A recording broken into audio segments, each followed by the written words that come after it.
Good morning! Yan, isang magandang araw ho ng Lunes sa ating mga kabalen.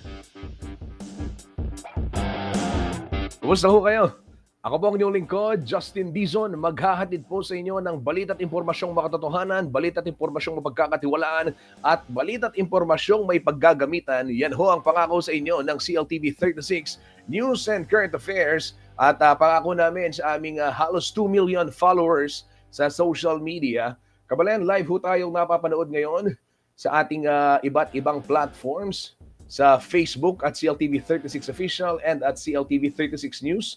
Live na live din tayo sa ating YouTube channel at CLTV 36 Official at syempre sa ating website www.cltv36.tv/streaming. At para sa mga naka-Android, meron ho tayong app sa Play Store. Pwede nyo i-download CLTV 36. Pero kung mas bet mong manood sa malaking telebisyon, syempre, nationwide via Signal Channel 115, mapapanood po mga programa ng CLTV 36. At dito ho sa Central Luzon, sa ating 37 cable partners, Air, Cable Converge, kasali din dyan. At syempre sa Free TV Channel 36. Yan ho mga kabalen. At kung hindi pa kayo nakakapag-scan ng inyong digital TV box, eto na ho yung panahon. Kunin ang remote control, hanapin yung auto search o yung scan o yung menu, tapos may makikita kayong scan. Just click the auto scan. Piliin nyo lamang ho yun, select the auto scan, at lalabas ang CLTV 36 sa inyong telebisyon as long as nakapwesto ng maayos yung antena, meaning nasa malapit sa bintana, kaya naman sa kisame. Si Kuyang Justin, ito nasa labas, nasa bubong, ay nasa bintana ng kwarto sa labas. Ayan, mga kabalen, di ba? At kung hindi naman kayo ayong gamitin yung word na sagap Kung hindi nyo makagip ang signal, pwede ho kayong mag-message at tutulungan kayo ng aming tech team. Handang-handa para ho sa gayon, mapanood ninyo malinaw na malinaw itong mga paborito nyong programa sa CLTV 36. Ayan. Kumusta ho kayo? Ito po ang ikalawang araw ng Hunyo at opisyal na ring idineklara ng ating Weather Bureau itong habagat season. Tag-ulan na. Si Kuya Justin, nagbisikleta pa, umuulan. Yan tuloy, wala akong boses ngayon. Shout out sa lahat ng aking mga nakasabay sa kalsada. At syempre, doon sa lahat ng mga bikers. Ayan, maraming salamat sa Happy Ride na mga nakasalubong ko, bumati lahat. Ayan, kumusta ho? Ito mga kabalen, silipin muna natin sitwasyon ng trapiko dito po sa North Luzon Expressway. Mamaya papapanood natin sa inyo yun ang mga weather update dahil gaya ko ng binanggit ko, ito maulan na umaga sa ating lahat. Sa Angeles City may pulo-pulong pag-ulan. Pero bago yan, silipin muna natin traffic situation muna tayo via NLEX Corporation.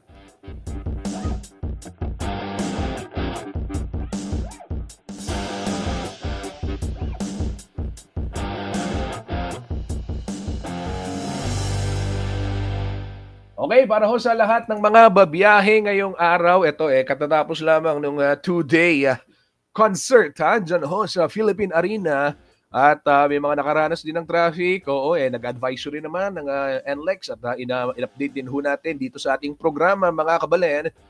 Oo, pero ngayon iba na ang sitwasyon para ho sa mga babiyahe dito sa North Luzon Expressway. Narito po ang real-time traffic monitoring via NLEX Corporation.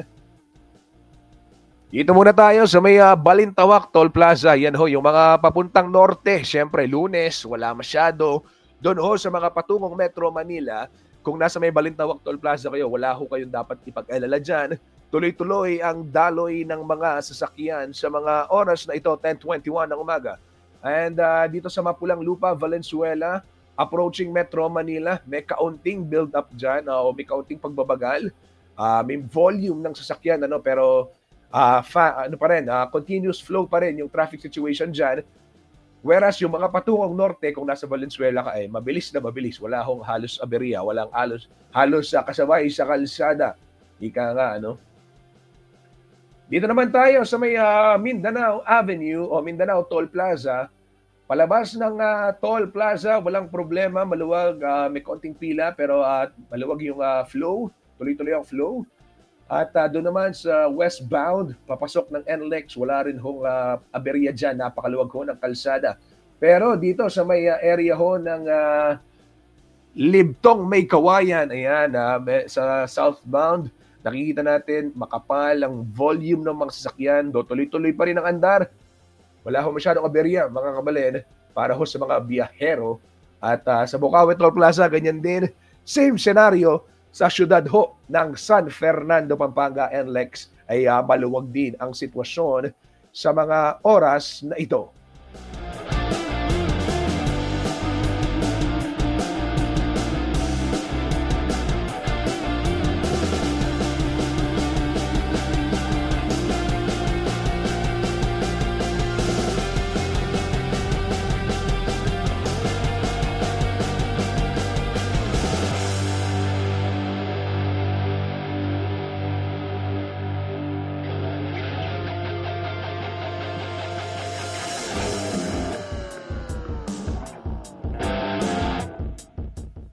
Kabalen, paalala ho sa mga biyahero at hugaliin. Kamabakan, ugaliin po nating i-check. O managalog ka pa kasi Kuya Justin, kapapangan na ka. Si graduan po na check talar at ang kikatamo sa ken. At siyempre, kikatamo pami katawan, bang kanita. Safe tamo po kayong dalan. Yan, ugaliin pong tiyakin na ready ang inyong pangatawan. Gayon din po ang inyong sasakyan. Upang ang aberya sa kalsada, gaya nga na lagi natin binabanggit, ay atin pong maiwasan, mga kabalen. Yan. Waiting lang tayo ng traffic update mula po sa City Public Order, pero latest, walinitay lang natin yung upload. For the meantime, mga kabalen, bigay ko lamang sa inyo etong weather forecast ng Pag-asa. Alamin ho natin ang magiging lagay ng ating panahon ngayon pong ikalawang araw ng Hunyo, second day of June. At narito po ang weather report mula po sa DOST Pag-asa. At ito po mga kabalen, magbantay ho tayo dahil gaya nga ng binabanggit natin, nagsimula na yung habagat season. At alam naman natin tuwing habagat, talagang binibisita tayo ng malalakas na ulan. Sana wag na bahain. Opo, ito ho mga kabalen, panoorin natin ang latest weather report mula po sa DOST Pag-asa.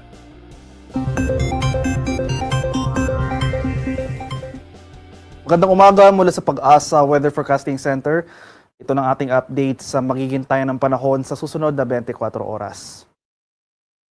Tuloy yung pag-iral ng southwest monsoon o yung hanging habagat sa malaking bahagi ng Luzon. At makikita natin dito sa ating latest satellite images na may makakapal na kaulapan dito sa West Philippine Sea.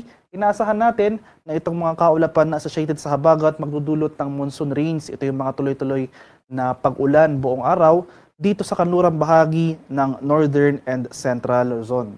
Samantala, itong kanlurang bahagi naman ng Southern Luzon including Metro Manila, makakaranas ng maulap na kalangitan at mga kalat-kalat na pag-ulan, pagkulog at pagkidlat. Dala rin yan ng habagat ngayong araw. Sa nalalabing bahagi ng ating bansa dito sa central and eastern sections ng Luzon as well as buong Visayas at sa Mindanao, ay asahan naman natin itong generally fair weather ngayong araw, maaliwala sa panahon maliban na lamang sa mga pulupulong pag-ulan na may pagkulog at pagkilat na dulot ng thunderstorms. At sa kasalukuyan, wala pa naman tayong namamataang low pressure area o namang sama ng panahon sa loob at labas ng ating PAR na maaaring maging bagyo sa mga susunod na araw.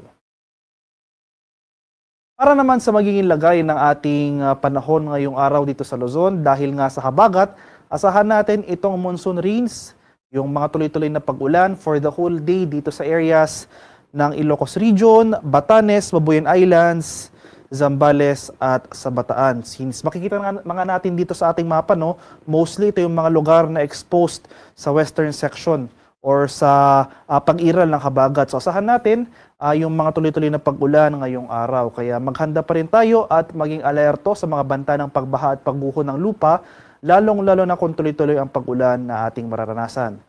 Dito naman sa kanlurang bahagi ng Southern Luzon, dito sa Metro Manila, sa nalalabing bahagi ng Northern Luzon, particular na dito sa Cordillera area, sa bahagi ng Cavite, Batangas at Occidental Mindoro, makakaranas naman tayo ng mga makulimlim na panahon at mga kalat-kalat na pag-ulan, pagkulog at pagkidlat, dala pa rin yan ng southwest monsoon o hanging habagat. Sa nalalabing bahagi naman ng Luzon, particular na itong silangang bahagi ng Luzon, dito sa areas ng Cagayan Valley, nalalabing bahagi ng dito sa nalalabing bahagi ng Calabarzon, malaking bahagi ng Kabikulan, at rest of Mimaropa. Magpapatuloy naman itong maaliwalas sa panahon ngayong araw. So asahan natin yung bahagyang pagtaas ng temperatura as compared to the previous day. So posible pa rin dyan yung mainit at maalinsangang panahon. At may chance pa rin ng mga pag-ulan na dulot ng thunderstorms, especially sa late afternoon to evening. Sa areas naman ng Palawan, Visayas at sa Mindanao, dahil rin dito sa pag-iral ng habagat, since itong Palawan na sa western section ng ating bansa, makakaranas pa rin tayo ng makulimlim na panahon at mga kalat-kalat na thunderstorms. Samantala dito sa areas ng Visayas at sa Mindanao, hindi po umaabot yung habagat over these areas. So wala tayong inaasahan na sustained na kaulapan throughout the day. Medyo maaliwalas, mainit at maalinsangan, sasamahan lamang yan ng mga biglaan at panandaliang pag-ulan na dulot ng thunderstorms. Para naman sa ating heat index forecast ngayong araw, inasan pa rin natin yung heat index for Metro Manila posibleng maglaro or mag-range from 39 to 41 degrees Celsius. Highest heat index sa buong bansa ay posibleng umabot ng 46 degrees Celsius dito sa area ng Etiague sa May Isabela. So inasan nga natin, no? So makikita natin dito sa ating heat index forecast map, mostly itong eastern section ng Luzon, as well as Visayas at Mindanao, makakaranas pa rin ng danger levels of heat index ngayong araw. Yung dahilan dito ay hindi po umaabot yung southwest monsoon over these areas or hindi magdudulot ng sustained na kaulapan ang habagat dito nga sa eastern section ng Luzon, Visayas at Mindanao. So pag walang kaulapan, posible tayong mas makaranas ng mainit at malinsangang panahon. Kaya patuloy tayong uminom ng maraming tubig, stay hydrated po tayo, especially sa ating mga kababayan na senior citizen o yung may mga existing medical conditions para maiwasan yung panganib ng heat stroke. So sa kalagayan naman natin karagatan sa kasalukuyan, wala pa namang nakataas na gale warning sa anumang parte ng ating bansa. Pero iba yung pag-ingat pa rin sa ating mga kababayan na maglalayag, especially sa seaboards ng extreme northern Luzon, dahil posible tayong makaranas dyan ng katamtaman hanggang sa maalong karagatan. Para naman sa ating 4-day forecast o yung ating extended weather outlook sa mga susunod na araw, starting tomorrow, araw ng Martes hanggang sa Miyerkules, posible pa rin magpatuloy yung mga monsoon rains na dulot ng hanging habagat. So muli, ito po yung mga tuloy-tuloy na pag-ulan for the whole day. Pag sinabi po natin tuloy-tuloy na pag-ulan, posible pa rin yung mga breaks o yung mga bahagyang pagtigil ng pag-ulan from umaga to tanghali. Yung bulk ng pag-ulan, nagsisimula yan late afternoon to evening, posible magtagal hanggang madaling araw. So, from Tuesday to Wednesday, asan pa rin natin yung monsoon rains dito sa western sections ng northern and central Luzon. Muli, ito yung mga areas ng Ilocos Region, Zambales, at sa Bataan. Samantala, cloudy skies or maulap na kalangitan naman ang posibleng maranasan at mga kalat-kalat na pag-ulan, pagkulog at pagkilat dito sa bahagi ng Cordillera, nalalabing bahagi ng central Luzon, at itong western section ng southern Luzon. So, ito yung mga areas ng Metro Manila, Cavite, Batangas, Occidental Mindoro, at sa bahagi ng Palawan. Pagsapit naman ng Huwebes hanggang sa Biyernes, unti-unting mababawasan yung mga pag-ulan na dulot ng habagat. So wala na tayong lugar na makakaranas ng monsoon rains o yung mga tuloy-tuloy na pag-ulan.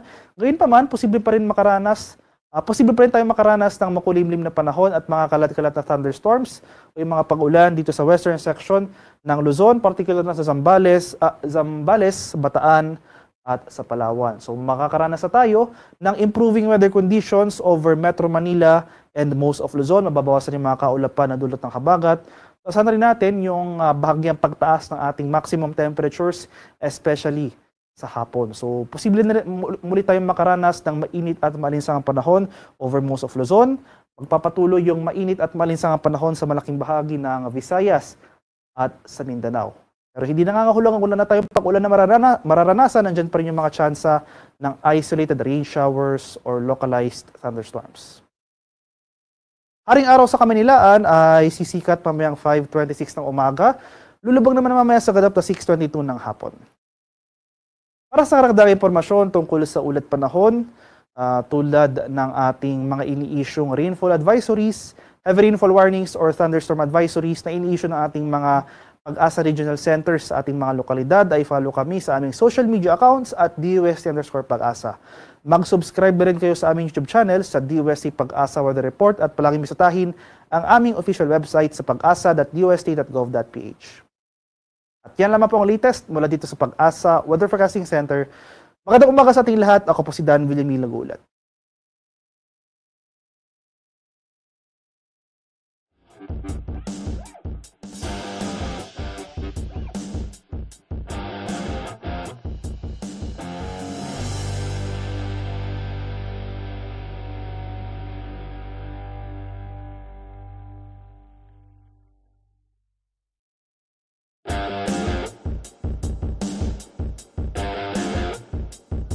Okay, maraming salamat, Kuyang Dan ng DOST Pag-asa para sa iyong real-time weather update. Real-time tuloy. Sorry.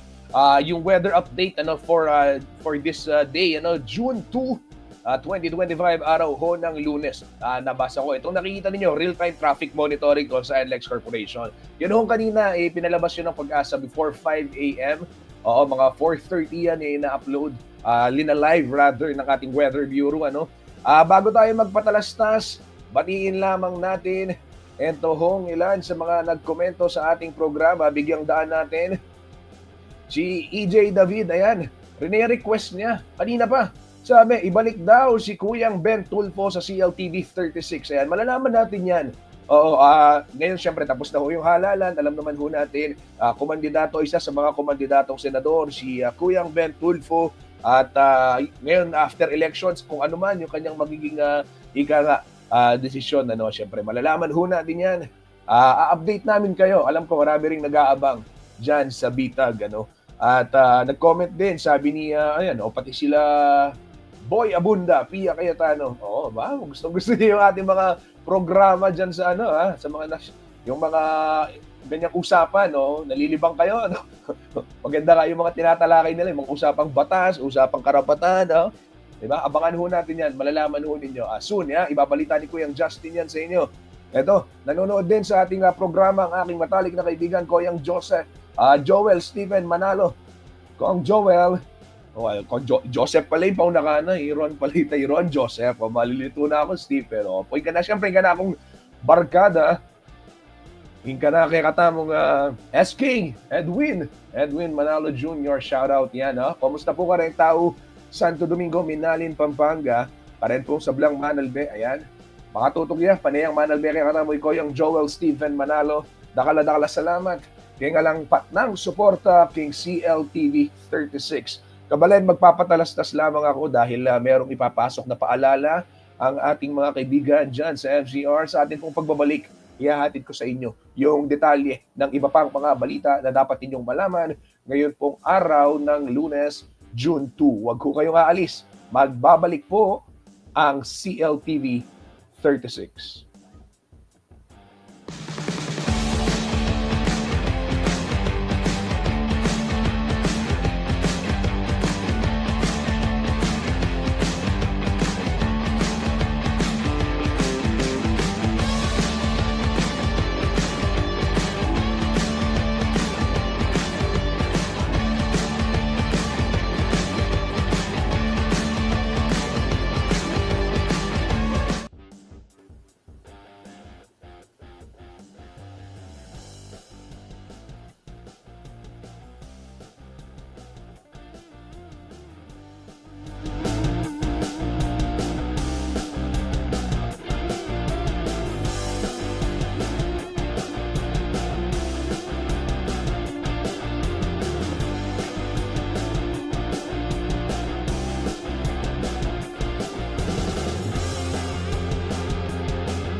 Nagbabalik po ang CLTV 36 Newsstream. Ito ho mga kabalen, gaya ho ng aking binanggit kanina, ihatid ko sa inyo ang mga detalye, mga balita na dapat ho ninyong malaman ngayong araw ng Lunes, June 6 at 2025. Ito ho mga kabalen. Naalala ninyo yung Pogo sa Porac, kung saan ay nadawit po itong si dating spokesperson, presidential spokesperson, Attorney Harry Roque. Na ngayon ay pasayaw-sayaw dyan sa Netherlands at natila ba walang warrant of arrest. Ito ho mga kabalen, merong naaresto, pero security guard. Pero wag muna nating i-judge, kasi may mga ibang syempre, komento sa loobin yung ating taong bayan. Nagtatanong, bakit naman security guard lang yun na-aresto? Kawawa naman yung CQ. Anong kinalaman yan sa Pogo? Nagbabatay lang yan. Bakit yung mga malalaking tao dapat habulin? Yun yung initial comment dito. Okay? Pero meron din naman nagsasabi na siyempre, inaresto nila to at para makuhanan din ang panigan eventually, maging witness, posible rin maging witness, laban dun sa mga malalaking tao. So, ano ba? What's up with this story? Basahin muna natin ang detalye ng balitang yan. Ito, mga kabalen.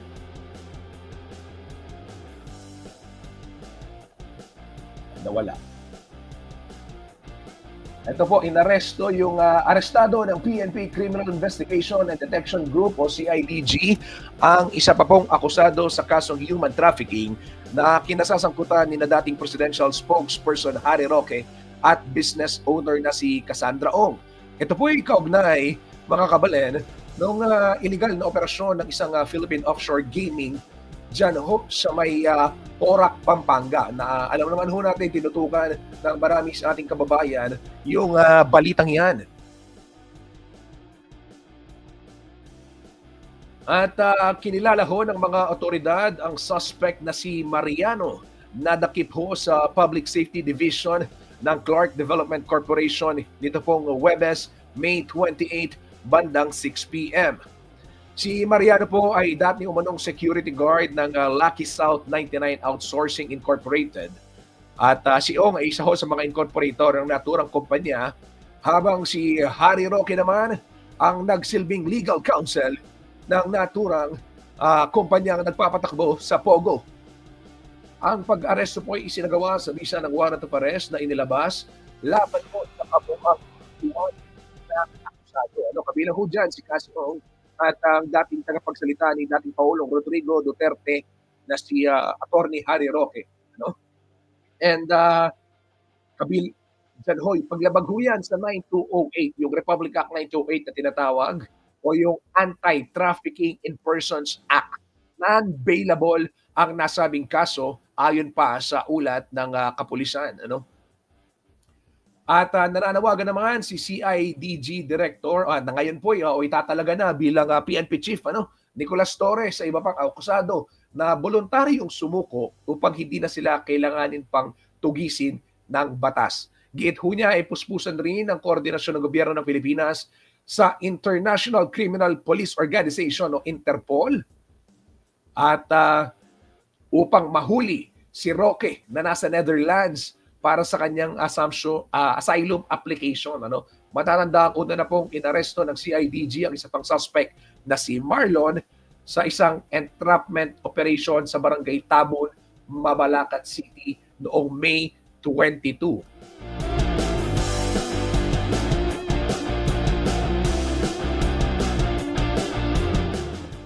Okay, yan ho mga kabalen ang latest kaugnay nitong usapin sa Pogo sa Porac at syempre nadyan din yung ika nga.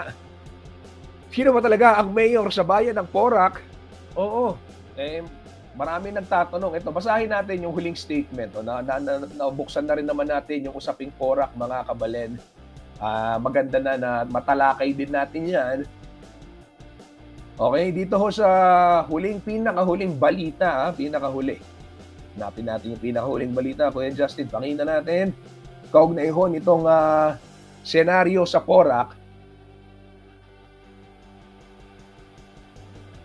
Pakinggan ho natin ang pahayag ng COMELEC. Nakapanayam ng ating kasamang si Paulo G. Santos, si Attorney Duque. 4 na minuto lamang tong paliwanag at magandang paliwanag ito upang sa gayon maunawaan po natin ano ang magiging kahihinatnan ng bayan ng Porac kaugnay nitong syempre yung disqualification na tinanggap po ni Mayor-elect Capil dahil sa kanyang di umano'y pagkakasangkot sa Pogo.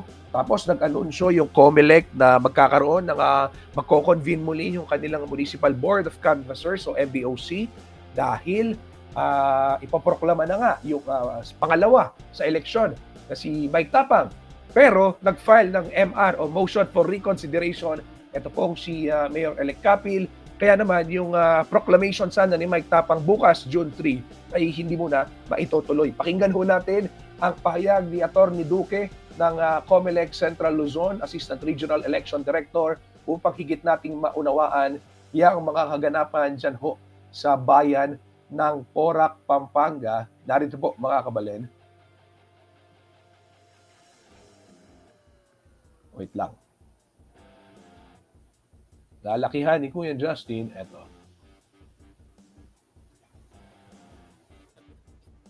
Talagang isa ho sa tututukan ho natin kung paano ho yung susunod pang kabanata. Kasi dun ho sa nabasa ko na notice to the public, yung terminong until further notice. Your Honor, ikaw nga magpaliwanag ho sa amin. Dito sa kasi parang may kaba pa sa dibdib itong si Mayor Jing Capil. Ito yan. So until further notice, kasi nga may MR na i-file. Not unless there is a negligence on part of the respondent. So pag may MR, that means the board kasi after it has proclaimed the winners, kung gusto question na higit ko na sila din. Ngayon, with the MR, we will await until the NBAC decides the matter. Pwede na ba akong magtanong ng hypothetical question o medyo maselan dahil tinatalakay na natin yung merito ng kaso, no? Hypothetical lang dito sa MR, sakaling dito sa motion for reconsideration mag-grant. Ano senaryo? If the motion for reconsideration is granted, then of course, edi nawala na yung ruling ng second division. Na supersede na yon, na bago na yon. Kung yes, kasi MR granted, diba? So, na-reverse na yan. Ibig sabihin, yung petition na yan has now the burden to go within 5 days to the Supreme Court. In the same manner, in the same token, nagkaroon din ang gagawin ng respondent kung adversarial naman na denied naman yung motion for reconsideration. 5 days to go to the Supreme Court. Pero ang klaro ho, mga kaibigan, ito, sa pagtatapos ho nitong ating pong panayam kay Atty. Elmo Duque, ang klaro, kayo na ho magsabi, walang maipoproklama sa June 3 na nakita ho namin na may notice na nga ho dito sa MBOC na dapat si Mike Tapang. Alinsunod dun sa pasya naman ng second division. Kayo na ho magsabi. Wala tayong the board cannot proceed with its mandated duty to convene because it is punctus officio. So we will await for the decision of the NBank and for the finality of this matter before the board will act on the matter, whether they will convene or not to convene. Ayan. Tapatang bayan, mga kaibigan. Tapat na ba yun, Your Honor? Wala nang ano pa. Wala. Parang nasa palengke lang, no? Hindi ko masabi na wala na. Masasabi ko lang, for now, kasi hindi natin malaman kung ano yung outcome, no? Until it has become rested na yung kaso na yan. Until final na yan. So, masasabi, hindi natin alam kung ano mangyayari. So, hindi natin, for now, until such time that it is finally disposed of, hindi ko masasabi kung meron o wala.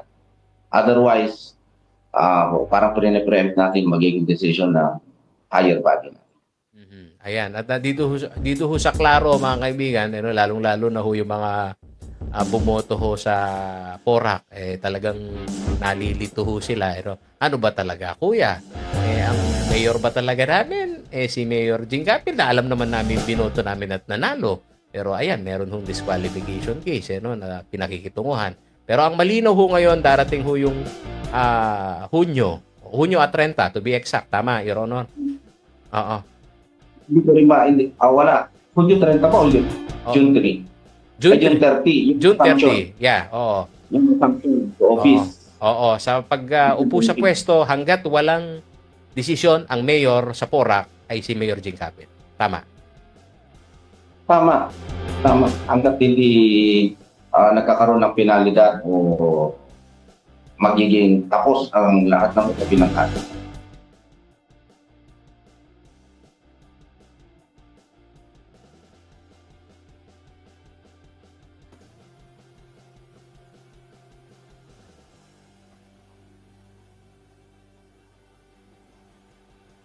Yan ho mga kabalen, inyong narinig ang paliwanag ni Attorney Elmo Duque, ang Assistant Regional Election Director po ng COMELEC Central Luzon.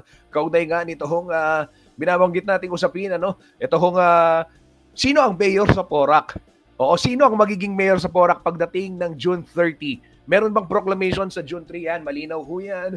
Sinabi ho ni Attorney Elmo Duque para sa lahat ng mga nakikibalita sa atin. Karen pong kabalenta mo PORAC, shout out. Kareng tropang PORAC. Yan ho mga kabalen ha.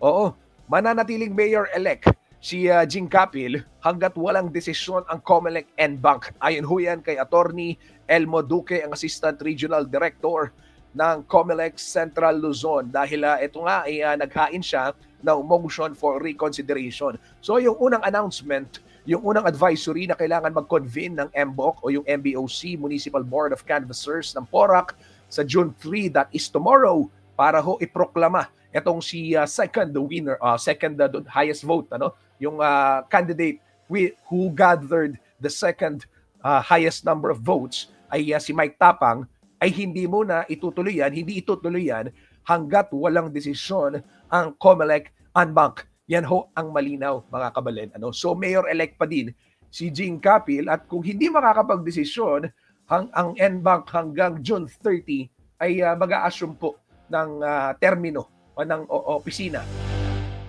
si Mayor-elect Jaime Jing Capil dahil nga doon sa kanyang inihaing motion for reconsideration. Yan mga kabalen.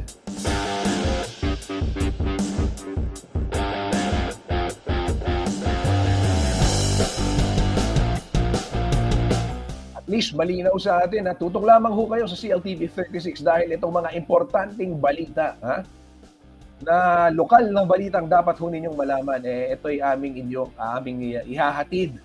Ika nga sa inyo. At ito, magandang malaman din natin. Meron ho tayong paglilinaw. Meron akong gustong ipabatid sa inyo mga kabalen.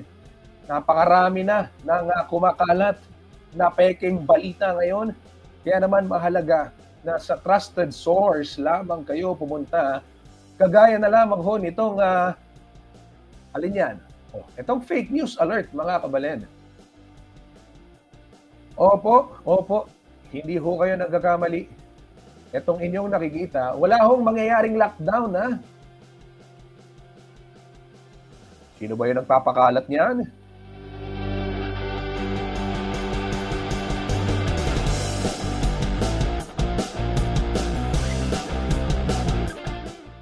Ito, papakita ni Kuyang Justin. Nagbabala po ang ating Health Department of Health, laban sa peking Facebook post ukol sa lockdown, bunsod umano ng Mpox, o yung tinatawag na monkeypox. Ito, full screen natin yung advisory. Patuloy po yung Department of Health sa pakikipagtulungan sa mga LGU o Local Government Unit upang mabigyan ng tamang serbisyong medikal ang mga kumpirmado at hinihinalang kaso ng Mpox. Mas marami pang Mpox noong 2024 at mas marami ring naitala noong April kaysa ngayong May 2025. Nagkaroon lamang ho ng na-headline dahil nga aktibo at nag-aanunsyo na ngayon etong mga LGU.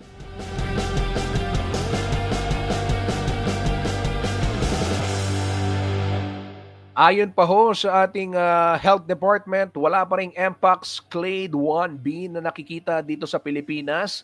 Panay Clade 2 ang meron natin, mas mababa ang mortality o yung pagkamatay ng Clade 2 nasa 1 sa bawat 10 kumpara dun sa Clade 1B na 4 hanggang 5 sa bawat 10 tinatamaan ang nasasawi. But still, one life is too many. Kahit na isa lang yan, di ba? Walang pangangailangan magkaroon ng lockdown dahil sa Mpox dahil hindi ito airborne. Yan naman po ang lininaw ng DOH. Ulitin natin, walang pangangailangan magkaroon ng lockdown dahil sa Mpox dahil hindi ito airborne. Yan po ang sinabi ng DOH. Nagpaalala din po ang Health Department na huwag paniwalaan yung mga kumakalat na fake quote na may papansin lang sa natin endorsement ng mga eksperto at hindi makatotohanang mga pahayag tungkol sa kalusugan. Okay? So, tanging sa mga official communication lines lamang ng DOH at syempre sa mga mapagkakatiwalaang media networks gaya po ng CLTV 36, kayo tumutok upang sa gayon maging updated sa mga iba't ibang balitang pangkalusugan kagaya na lamang ho nitong peking balitang ipinakakalat tungkol sa lockdown. Malinaw ho yan na wala hong lockdown dahil sa Mpox. Ayon yan sa DOH.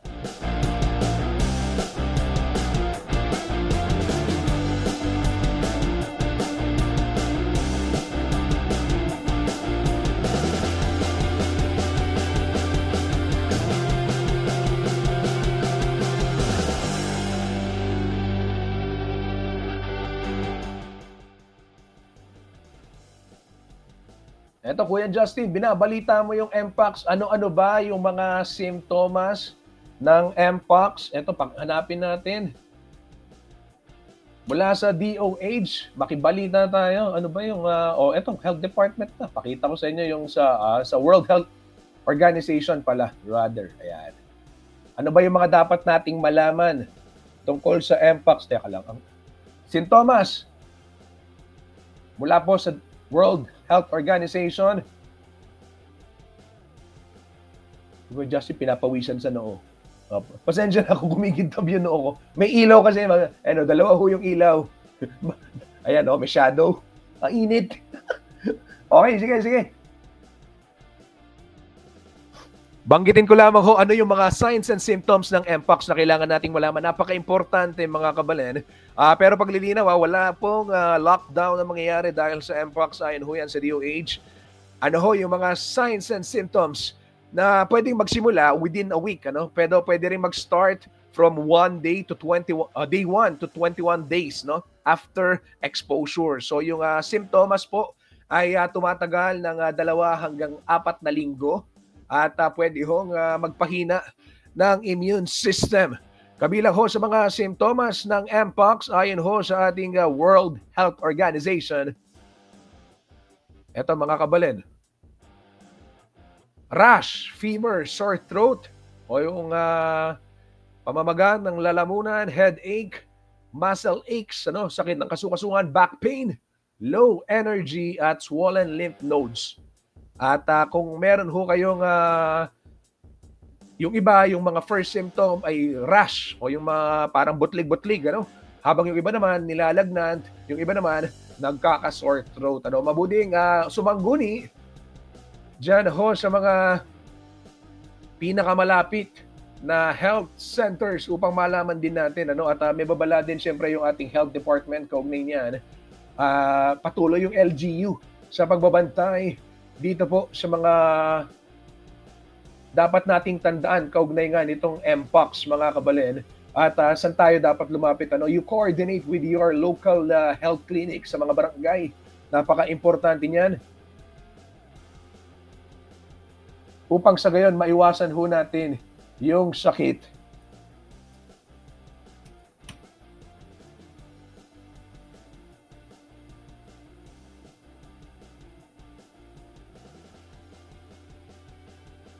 Ito para mas visual, pakita ko sa inyo mga kabalen. Ito para mas maliwanag nating makita. Ayan. So ito ho yung Punas. Sorry. Kumikintab eh. Okay, liliitan ko na lang, nako-conscious tuloy ako.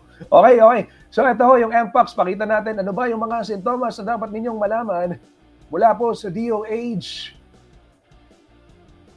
Ito, person-to-person transmission, okay? Direct contact ng skin or mucosal lesions. Halimbawa, talking or breathing, kissing, touching, hugging, sexual intercourse, o respiratory secretion. Kunwari, suminga ka. O yan, pwede yan. Pero hindi siya airborne. Hindi siya katulad ng mga ibang sakit na nalanghap mo lang yung hangin na mahahawa ka na rin. Okay? So, indirect contact with contaminated bedding. Pwede rin yan kung hindi nalinis. Yung, kunwari, may pasyente na may Mpox, yung damit niya, sinuot mo, posible kang mahawaan. Ayon ho yan sa DOH. Okay? And then, symptoms, gaya na nabanggit ko kanina, yung rash, mucosal lesions, may fever, sore throat, muscle aches, back pain, headache, at saka low energy.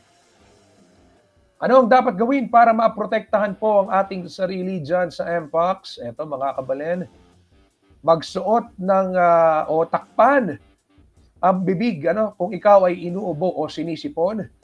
I-observe yung proper respiratory etiquette, takpan yung bibig at ilong. At syempre mag-face mask. Tiyakin na merong good ventilation o yung airflow. Tapos siguraduhin din yung palagiang paghuhugas ng kamay. Parang ng COVID lang with soap and water. O kaya naman alcohol. Alcohol-based sanitizer, Iwasan na yung contact with individuals na merong Mpox, syempre, o di kaya naman may mga simptomas gaya ho ng ating ipinakita kanina. So, may pinagkaiba din yan, mga kabalen. Ito ho, ililink ko na lamang isa-isa.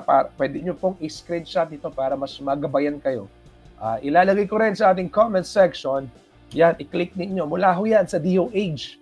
Upang sa gayon, guided tayo sa mga pangangalaga ng ating kalusugan. Yan.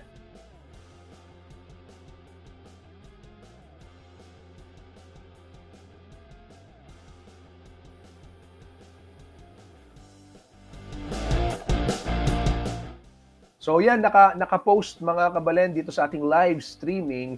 Ito pong link kaugnay nitong Mpox. So paano malalaman, paano maiiwasan, ano yung mga dapat gawin. Napaka-importante, pwede nyo i-save, pwede nyo pong i-click yan, yung link natin, alam nyo man, interactive, itong ating pagbabalita. I-click nyo yung link, tapos pwede nyo nang i-screenshot,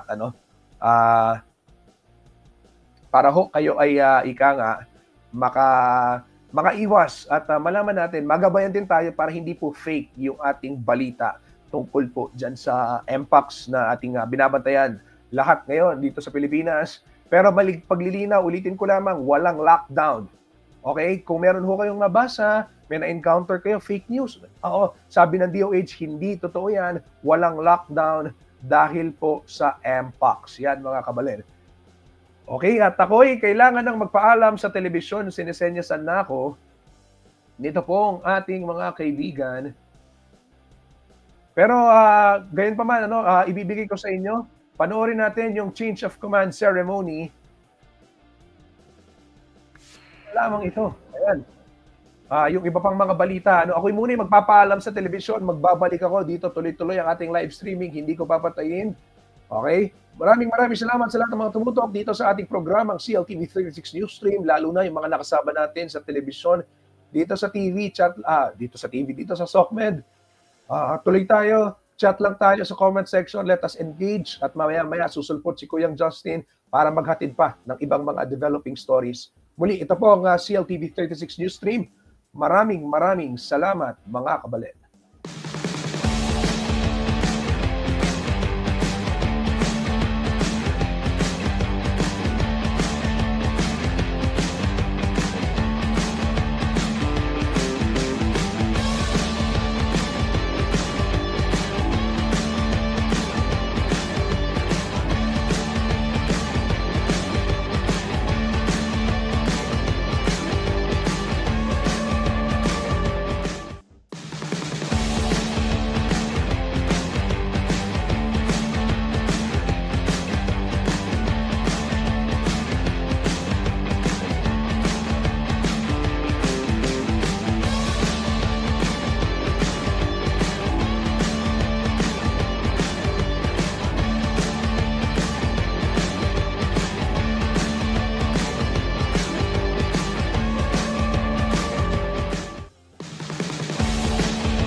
pag-resume ng sesyon para sa susunod na 6 na araw na sesyon bago tuloy.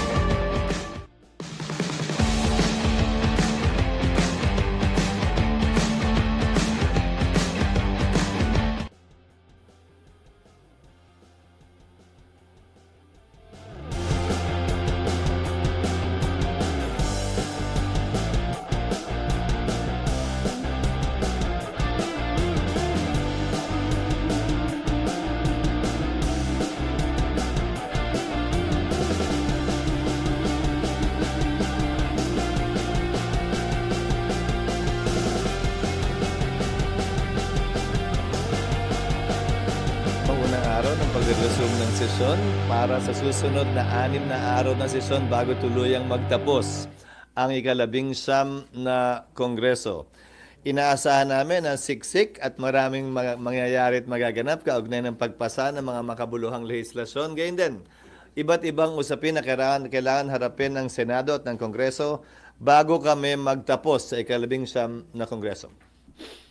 Sir, bagamat may nakaka-appreciate na priority niyo na yung approval ng mga priority bills, but according to Senator Amy Marcos, yung pag-schedule ng impeachment proceedings, tanggapin na daw na talo na daw yung impeachment. Ang plenaryo ang dapat magpasa niyan. Klaro naman ang kanyang opinyon at posisyon kaugnay sa bagay na yan. Pero hindi para sa akin na sabihin niya yung posisyon ng kabuuan ng Senado. Pag-uusapan yan sa susunod na mga araw marahil kapag nag-resume ang plenaryo, lalong-lalo na sa tinakdang petsa kung hindi ito mababago ng plenaryo sa ika-11 ng Hunyo.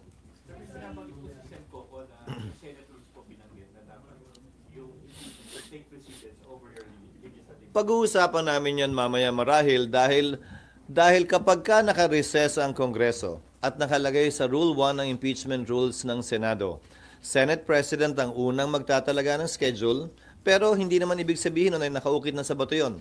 Pwedeng baguhin yan kung sakasakali at anumang oras ng plenaryo. Kung yan ang mangyayari, plenaryo ang masusunod. Pangalawa, yung binabanggit na rule ni Senator Coco, Rule 10 in particular, yan ay tumutukoy na sa trial. Wala pa po kami doon. Hindi pa nga nagsisimula ang trial, hindi pa nga nare-refer yung impeachment complaint sa rules para magsilbing hudyat, para buuin na ang impeachment court na siyang magko-conduct ng trial. At sinabi ko na rin ito noon pa, nung inihain pa lang ang impeachment complaint. Ang pinakamalayong mararating na ng Senado ay mag-issue ng summons. Dahil meron 10 araw para magsumite ng sagot ang nasasakdal at pagdating ng June 30, mawawala na ng bisa ang otoridad ng mga prosecutors o sino mang kukunin nila na pribadong prosecutor na tumayo kaugnay ng kasong ito. Hindi pwede magpatuloy ang kaso na may isang panig lamang at wala ang kabilang panig. Sir, what about yung sinasabi ni Senator Coco na parang ang sayang daw kung na-convene na sana this week, may 7 to 8 days na nabigay na yung summons, napasagot na si VP. Hindi, 10 days nga yun eh. Nakalagay sa rules, 10 days from receipt. So kung June 3 na padala, June 13 matatanggap, adjourned na rin ang Senado. Kung June 11 pinadala, June 21, adjourn na rin ng Senado at may naiiwan na lamang na ilang araw ang bisa ng otoridad nga ng mga prosecutor para ipagpatuloy ang trial nang walang panig mula sa kanila. SP.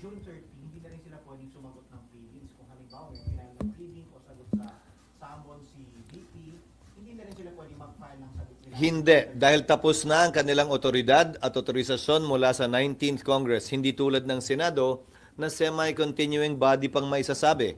Ang Kongreso nagtatapos ito pagdating ng June 30. At anumang otoridad na binigay, authorization na binigay sa kanila, magwawakas na rin yan ng June 30.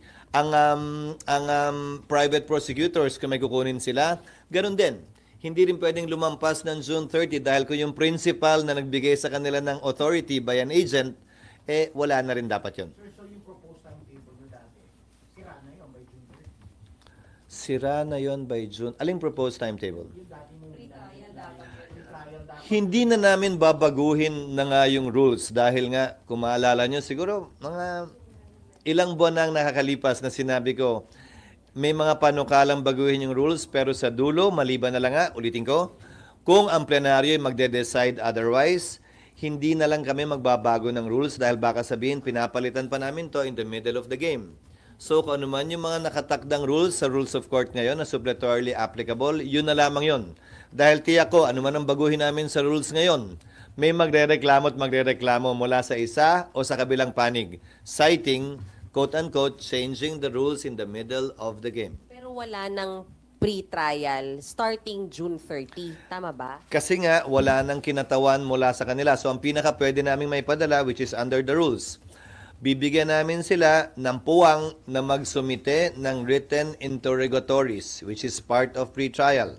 Ibig sabihin nun, tatanungin na nila lahat ng gusto nilang tanungin mula sa kabilang panig, sasagutin ng kabilang panig, magtatanong din yung kabilang panig, sasagot din, hanggang doon na lang yun. Kung sasagutin nila, dahil pwede nilang piliing wag sagutin at wag pansinin yung written interrogatories na ipapadala ng magkabilang panig. And then the written interrogatories will be used during the trial proper?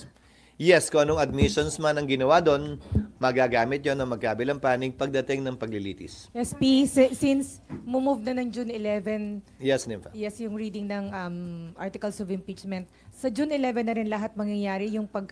Lahat-lahat na. Ngayon, bakit? Meron kaming rule kaugnay ng 3 days bago namin ma-third reading ang isang panukalang batas. Pag hindi namin na second reading yan this week, hindi na namin mata-third reading yan next week.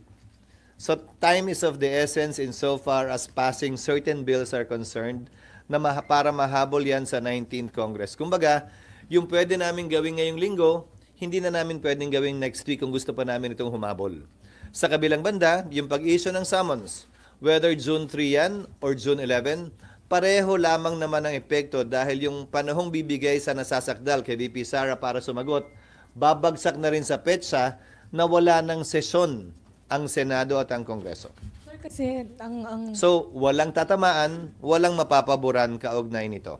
sa point ni Senator Pimentel, hindi naman kayo aabutin ng 1 o 2 oras sa pagpapabasa ng articles of impeachment during session at yung pagkukonvene ninyo as impeachment court kung matutuloy sana bukas.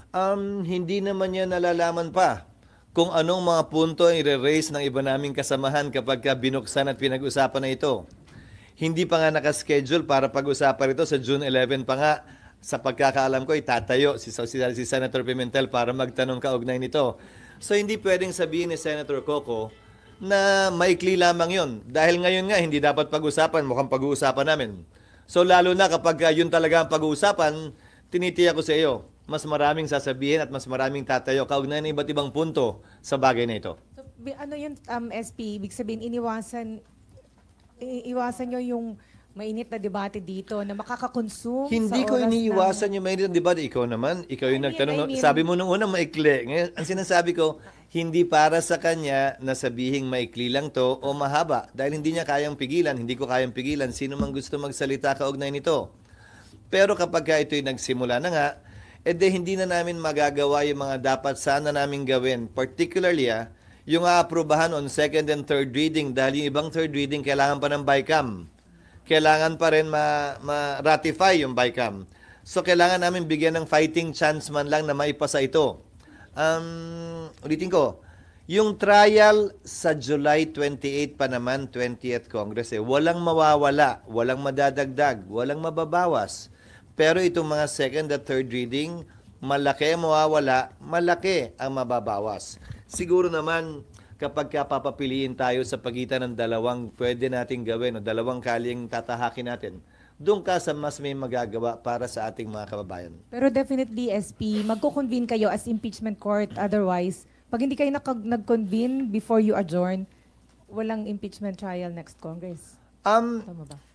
Kasama yan siguro sa pagdidebatihan dahil ang dami ko nang napapanood na nagbibigay ng kani-kanyang opinion. Sa dulo, ano man ang opinion nila, miyembro man sila ng Senado ngayon o hindi, ano man ang opinion ko bilang tagapangulo ng Senado, sa dulo, ang susundin naming lahat, ang desisyon ng plenaryo, ng mas nakararami. The plenary of the Senate is the supreme body of the Senate. It gets to decide anything and everything. Although at first instance, it can be decided by the Senate President, but ultimately, it will have to be confirmed and affirmed or rejected for that matter by plenary. So yung Isa June na lang 11, ako, sir. So, ibig sabihin, sir, June 11. Nasa na tayo? Sir, isa na lang. Hindi po, Ibig sabihin, sa June 11, babasahin yung articles of impeachment and then thereafter, magko-convene kayo sa impeachment court. At doon din namin pagpapasahan anumang mga motion kung meron mang gagawin, anumang mga objection kung meron man, anumang tanong kung meron man.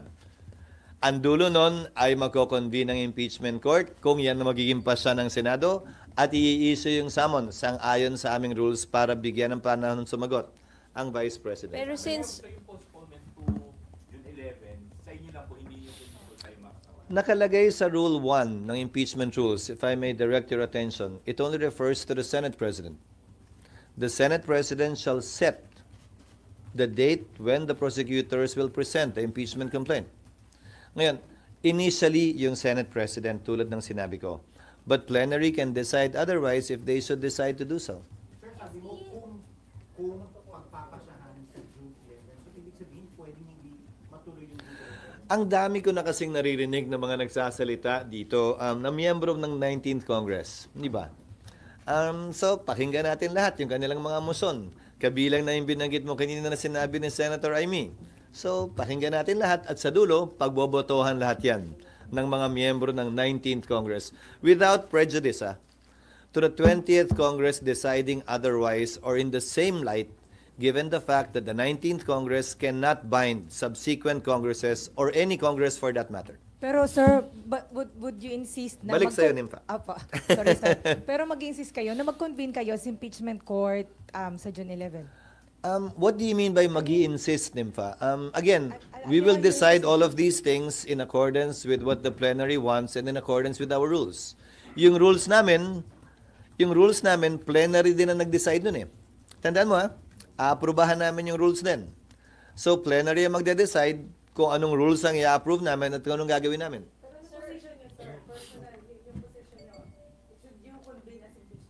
In the natural course, yes. Yun ang dapat mangyari. Unless, as I said, may mag-motion, may mag-object, magbotohan, in the end, plenary will decide. But that is what our rules provide. My answer is yes. June 11 SP. Men. Sir, yung June 11 SP, hindi pa talaga siya nakataga sa bato kasi pwedeng pang yung plenary magsabi na wag na mag-convene sa 11. Nakataga siya sa bato in the sense na yun na yung panahon na darating ang mga miyembro ng Kamara dito dahil wala nang ibang petsa pang naiiwan. Huling araw na namin yun. But the convening, meaning pag nag-decide yung plenary na wag mag-convene sa 11, walang magko-convene. Ginawa yan dati Nag-decide doon sa impeachment ni case ni Erap. Nag-decide sila i-convene 6 days after. Sa impeachment case ni Chief Justice Corona, nag-decide sila na wag mag-convene ng Disyembre, mag-convene na lamang ng Enero.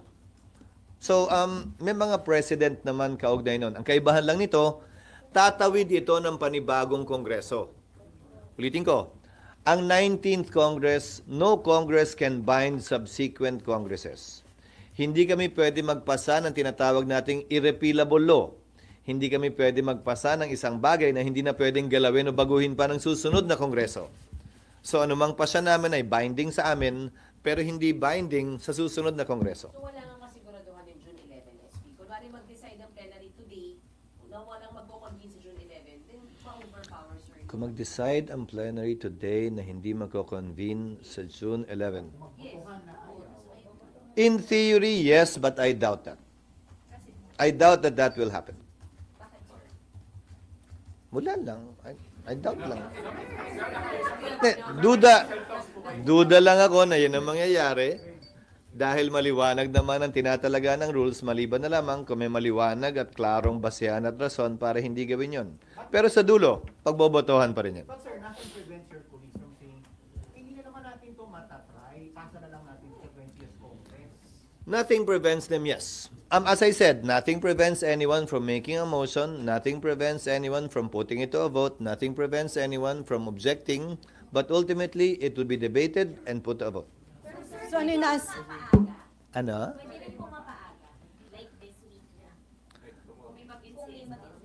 Pwede naman, pero anong point ng hindi ko pwedeng pigilan? Ulitin ko Pero anong point na magsaset tayo ng date para nga sana pag-usapan to at magawa yung ibang bagay kung buong linggo pa lang to, yan din yung pag-uusapan natin araw-araw. So, papakiusapan ko sana na hanggat maaari, tapusin namin yung kinakailangan trabaho ngayon. Maliban kasi dun sa mga panukalang batas, nasa dyaryo na rin naman ngayon, mahigit 300 ang kailangan namin i-confirm ng mga opisyal.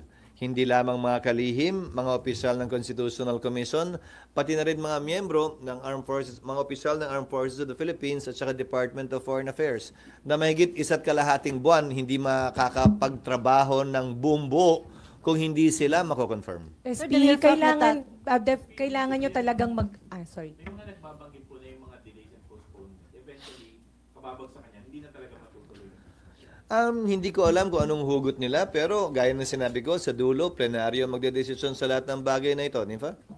Yes, SP. Kung hindi kayo mag-convene as impeachment court bago kayo mag-adjourn, walang impeachment court. So, walang tatawid sa next Congress. Tama po ba? These are all hypothetical. These are all hypothetical questions. Again, kayo naman nagtanong kayo, may posibilidad ba na hindi? Sabi ko, may posibilidad. Ngayon, lahat na nagtanong, hindi na matutuloy. Hindi naman ganun yun. Di ba? Hindi naman ganun yun. Nagtanong kayo kaugnay nun, sinabi ko, may posibilidad. Pero hindi ko sinasabing yun ang mangyayari. I'm just being honest and frank and straightforward that there is that possibility always, always.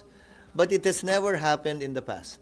Pero sir, may study na kayo, di ba? Well, once nangyari pala, nung nag-walk out yung prosecutors sa impeachment ni dating Pangulong Estrada, kung maalala nyo, nag-withdraw ang prosecutors doon, Sabi nila, ayaw na nila.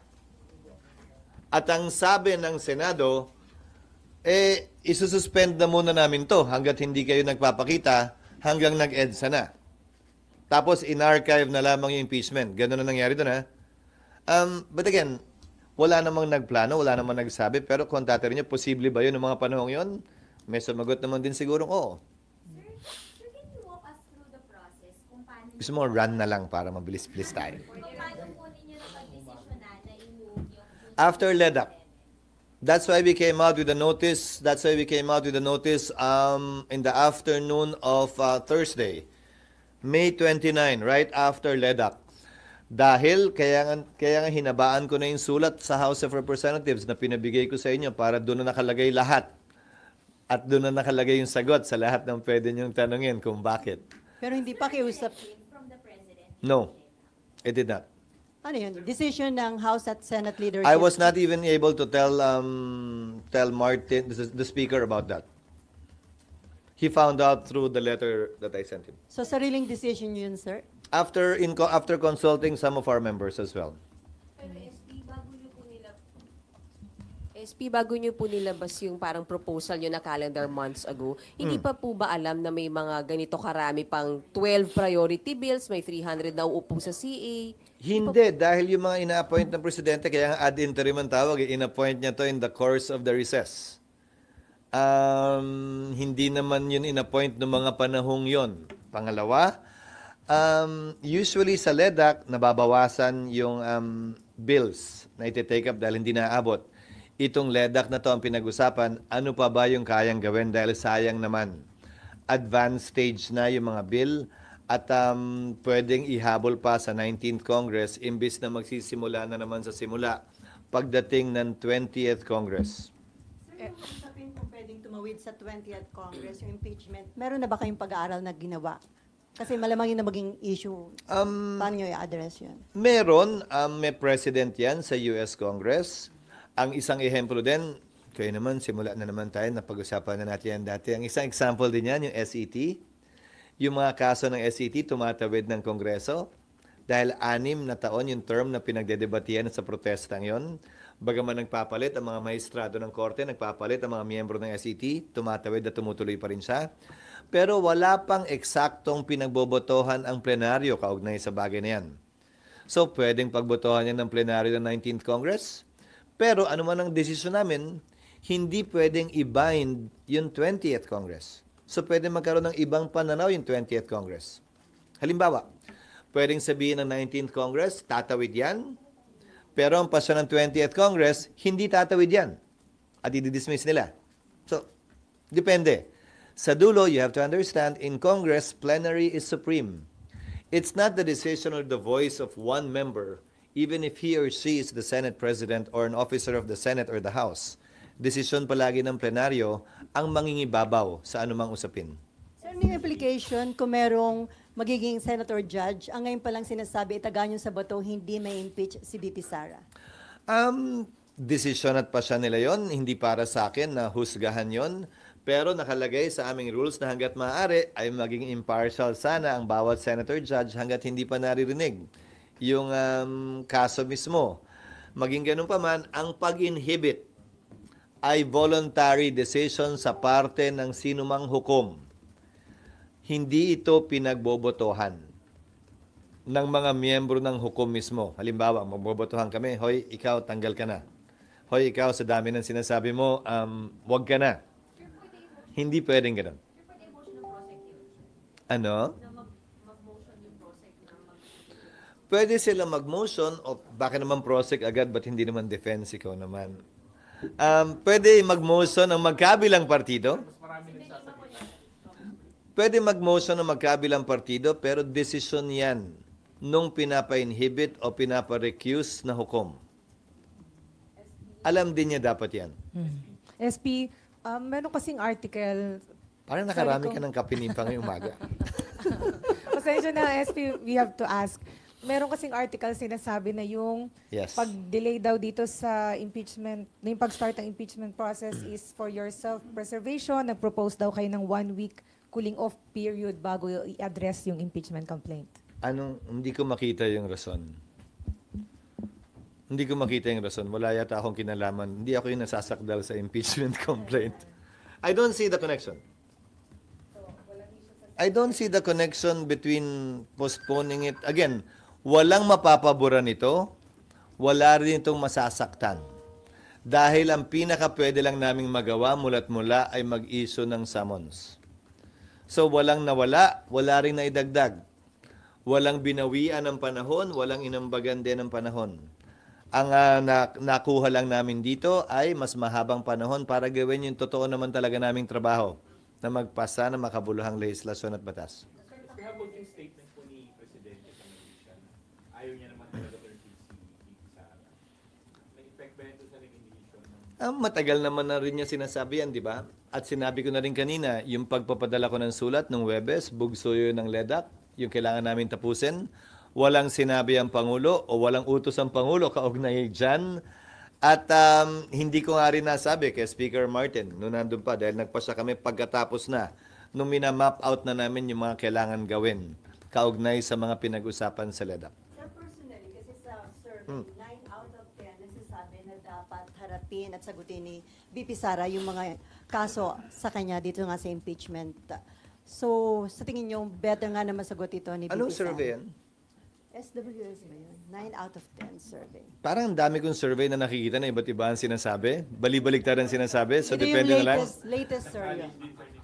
No, ang sinasabi ko dahil iba't iba yung survey, mahirap naman magdesisyon base sa survey. Dahil bali-baliktad naman din ang sinasabi ng survey at hindi dyan ang basihan. Hindi yan ang basihan ng anumang pagpapasya ang ginawa ko. Dahil hindi naman ako tumakbo at hindi naman ako tumatakbo.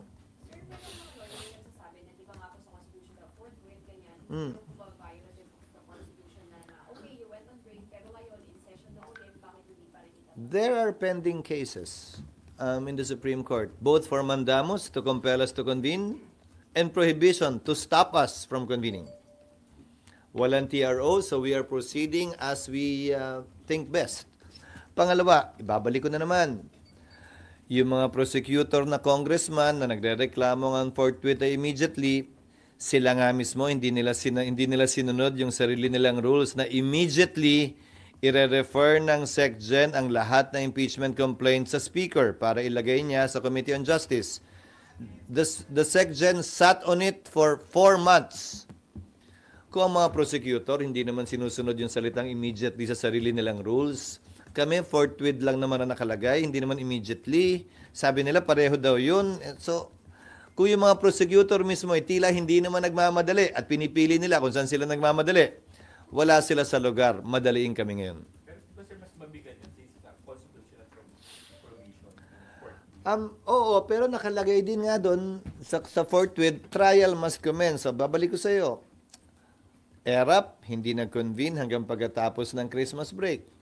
Corona, hindi nag-convene hanggang pagkatapos ng Christmas break.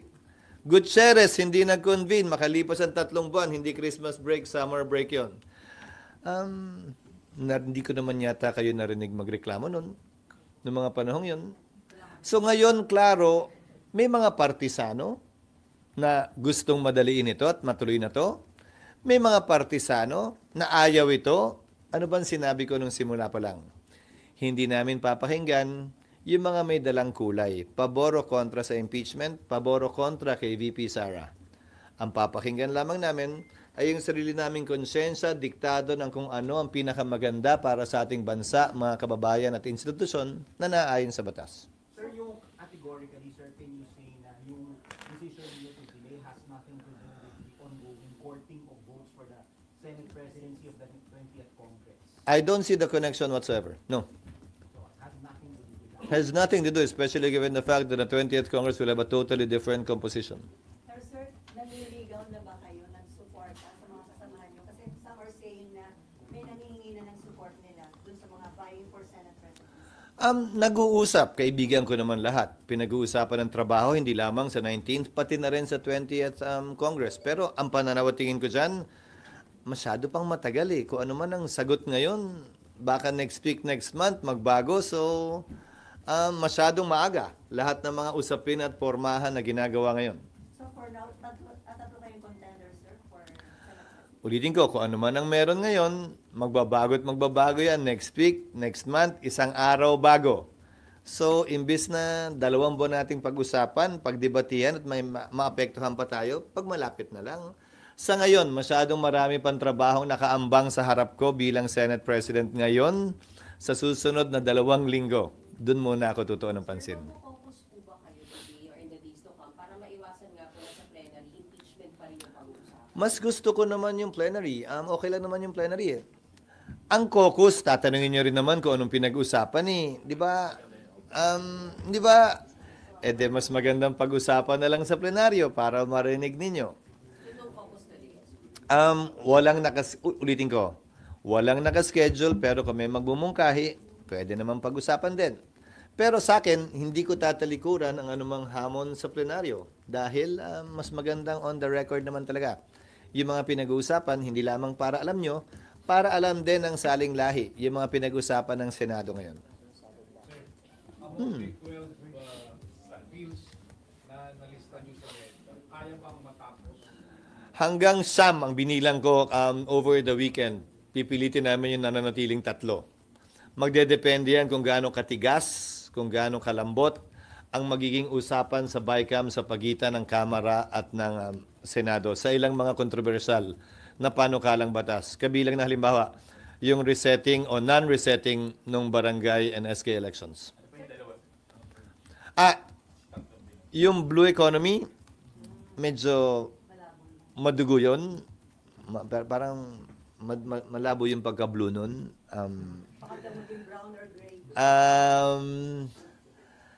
Yung mining fiscal dahil doon sa 5 years, pero mukhang may compromise ng nabubuo doon. So, yun lang siguro. All the rest na, sir. All the rest mukhang kakayanin naman namin. Ngayon nga, naaprubahan namin hopefully on second reading yung right of way na kailangan para doon sa MRT na ginagawa natin sa ngayon at maraming mga kalye na kailangan pang gawin kaugnay ng connectivity natin.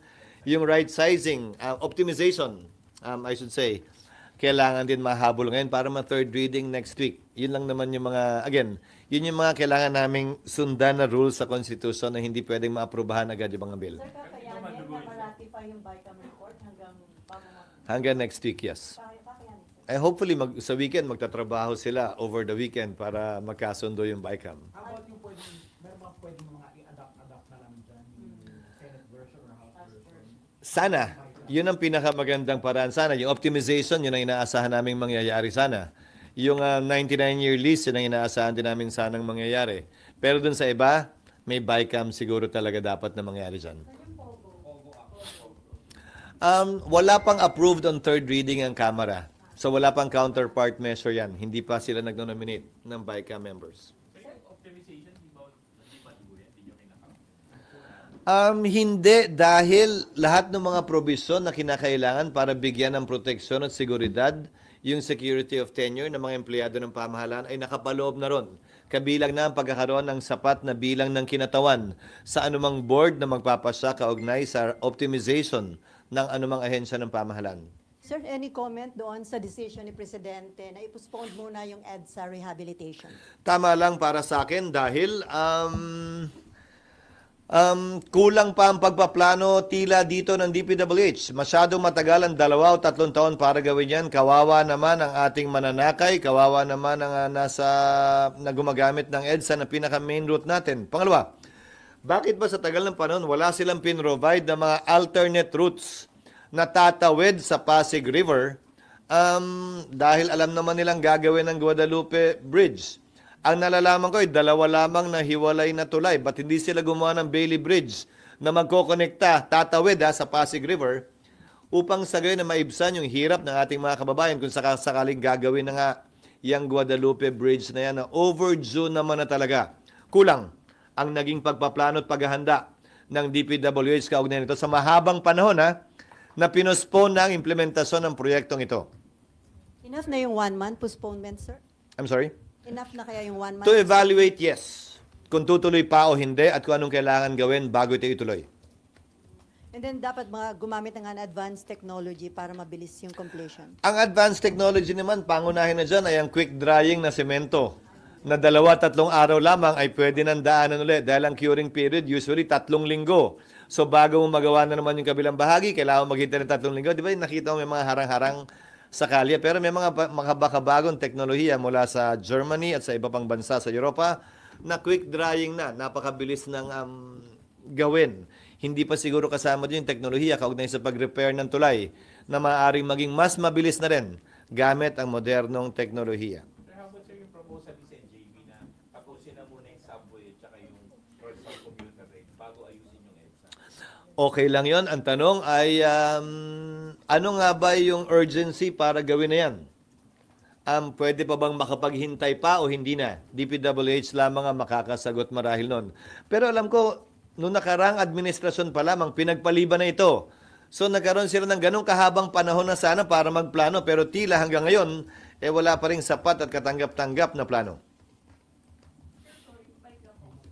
Sir, yung po mga re-elections, di ba, so June 11, manunumpa sila as senator judges. What happens after June 30? Kasi their term will expire. Kailangan po nila manumpa ulit? Magsusumpa uli yung mga impeachment judges pagdating ng 20th Congress. Clear po ba dun sa current timeline kung mauusad or hindi? Or July 30 pa din po yun? Yung trial, yung start ng trial? July 28 kami magre-resume. So na yon ng Pangulo. So umaga ang sesyon, magbubukas ang Senado, mag-organize ang Senado, mag-a-adjourn para pakinggan ang sona ng Pangulo. Ikalawang araw, Martes, July 29, doon pa lamang siguro mapag-uusapan yung schedule na gagawin ng 20th Congress. Ulitin ko, hindi namin pwede o kayang i-bind ang 20th Congress. Although karamihan ng mga miyembro ng 19th ay nandun din sa 20th Congress, kailangan itong pagpasyahan muli ng 20th Congress, either by an affirmative vote or by their silence and acquiescence sa ginawa noong nagdaang Kongreso. Sir, yung target nyo na by October magkaroon ng botohan, doable pa ba yun, sir? Oo. Naniniwala akong kaya pa rin yun dahil 7 articles of impeachment lamang yan at mahabang panahon na rin ang binigay sa magkabilang panig para maghanda. Sinabi ko na yan noon, kung magpapatuloy ang pagdinig at trial, wala kaming papayagan delay dahil nagkaroon na sila ng sapat na panahon para maghanda, magprepara at kunin ang mga ebidensyang kinakailangan nila para patunayan ang kanilang panig. SP, sorry, ang kulit, pinapatanong lang po from House. Opo. Kasi nga daw nasa Constitution yung forthwith. So habang nauusog yung pag-convene nyo, hindi raw po ba nagva-violate na kayo sa Constitution, SP? Hindi, pero may karapatan sila na iakyat yan sa Korte Suprema kung tingin nila nilalabag na ngayon sa Ligang Batas. Meron na nga, gaya na ng sinabi ko, meron ng 2 pending na kaso sa Korte Suprema na dinala ng magkabilang panig. Yung isa gustong pigilan ng impeachment, nag-file ng prohibition, yung kampo ni Vice President Sara. Yung kabila naman na nagsusulong, nag-file ng petition for mandamus para pilitin kami na mag-trial na nung recess pa. So these matters are pending before the Supreme Court. They're free to go to the Supreme Court and seek relief if they disagree with what we are doing. So habang walang court ruling, tuloy yung mga proseso dito. Oo, dahil wala namang TRO na ini-issue ang Korte Suprema or mandatory injunction para sundin namin. Sir, Senator-elect Soto criticized the fact that you made the decision unilaterally without the benefit of a Senate caucus or plenary debate. So, sir, paano yun? Which decision? Yung sa impeachment po, sa delay po Which natin. decision? Delaying the Which nga? Yung 2 o yung 11? 11. Hindi oh. Hindi oh. 11. Alin? Which one? Both. I don't think so. Which one? 11. I don't think so either. Ay, yung this ano, sir? Anyway, Kasi sir, sabi niya, it can be, pwedeng magkaroon ng votation sa mga 20th Congress kasi hindi daw pwedeng tumawid. sinagot ko na yan kanina. Una, kung June 2 ang binabanggit niya, paano kami magbobotohan in plenary, recess kami. Pangalawa, kung June 11 ang sinasabi niya, sa plenary, gaya ng sabi ko kanina, pwede itong pagbotohan ng plenaryo at pag-usapan ng plenaryo. And plenary is supreme. Pangatlo, sinabi ko na rin, at hindi na kailangan din sabihin pa, na yung 20th Congress, hindi namin pwedeng i-bind.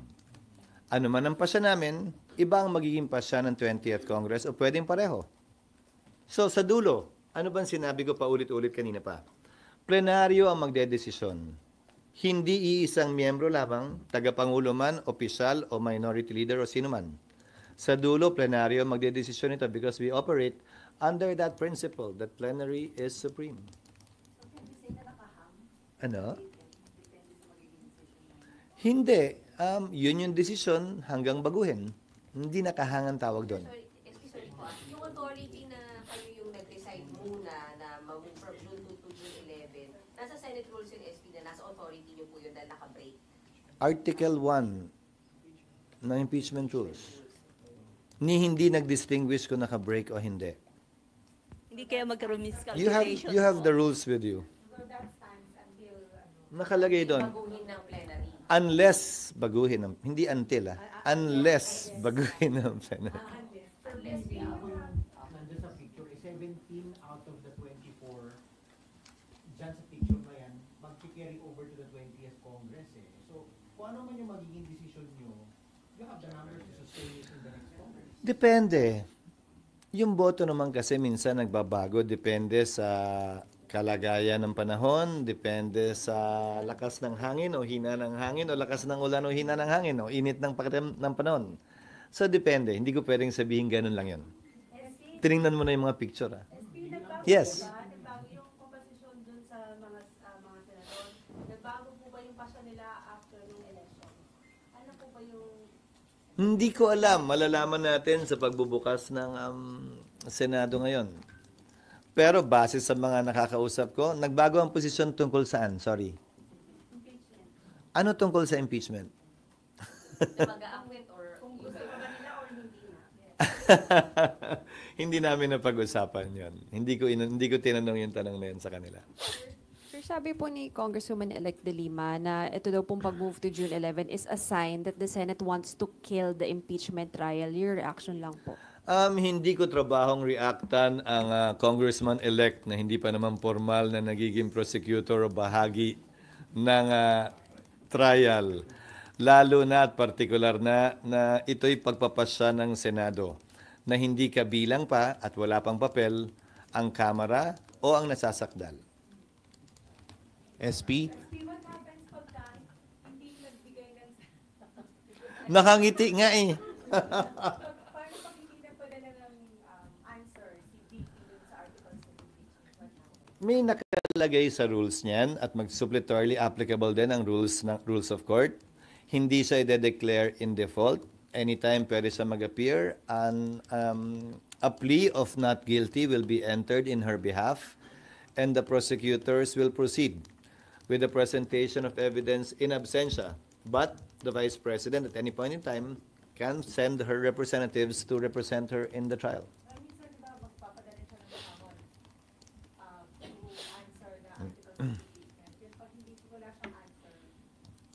Ganun nga, maglilipas yung panahon, and then magpo-proceed lamang yung presentation ng evidence ng prosecutors when the trial commences, after a plea of not guilty will be entered in her behalf.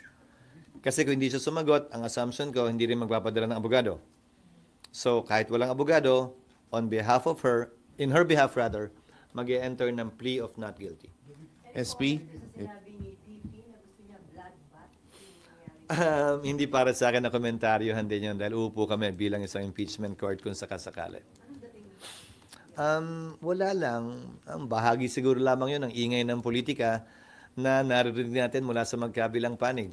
May mga ganon din namang mga salitang binibitawan yung prosecutors na iba't iba ding mga pananaw kaugnay sa impeachment trial. Ginagamit ang iba't ibang adjective din sa parte nila. SP? For what? Grabe naman yung bloodbath. Hello po, SP. If nagkaroon po sana ng special session during the session break, do you think mas mabibigyan ng time yung legislative measures and then nasunod sana yung regional time for impeachment? Yes, but again, under the Constitution, that is up for the President to call. Pinag-usapan na rin natin yan nung recess, hindi ba? Pangulo ang pwede magpatawag ng isang special session, may dahilan man o wala, may rason man o wala. Sa panig at parte ng Senado, bilang Pangulo lang ng Senado, wala akong kapangyarihang magpatawag ng special session dahil kailangan mag-resume din ang session ng Kamara, hindi lamang naman ng Senado. Sir, pagka nag-decide yung 19 Congress sa plenary na hindi na nasakit, mas nabi niyo parang up to the plenary, hindi pa mag-a-apply dun yung one-year ban ng impeachment? Sang-ayon sa desisyon ng Korte Suprema, yung one-year ban sa ordinary filing ay magsisimula kapag ni-refer sa Committee on Justice yung impeachment complaint. Sa extraordinary filing of one-third, magsisimula yung one-year ban kapag isinumite sa Senado yung pirma ng one-third. So walang kinalaman yung one-year ban sa gagawin o hindi gagawin ng Senado. Nagsimula na yon nung pinadala pa lang nila yon sa Senado. So February 5. Tumakbo na yung 1 year. Whether mag-resume o hindi, whether mag-trial ngayon o next Congress, nagsimula na yung 1 year ban. Walang kinalaman yon sa pagsisimula o pagkakaantala ng 1 year ban. Sir, di po may proposed calendar po kayo last time, pero ngayon po kayo, ano na po yung magiging timetable po natin for the record? 11, ipe-present ng Kamara yung articles of impeachment. Pag-uusapan, pagdedebatihan, at kung wala, ay i-refer yan sa Committee on Rules na magsisilbing senyal at hudyat para i-create ang impeachment court sa 11 din. Susumpa kami, i-convene ng impeachment court, mag-a-approve ng rules, at mag-i-issue ng summons. Doon magwawakas yung procedure na gagawin sa ilalim ng 19th Congress sa June 11. Iintayin namin magbigay ng sagot ang ikalawang Pangulo 10 araw matapos ng matanggap yung summons.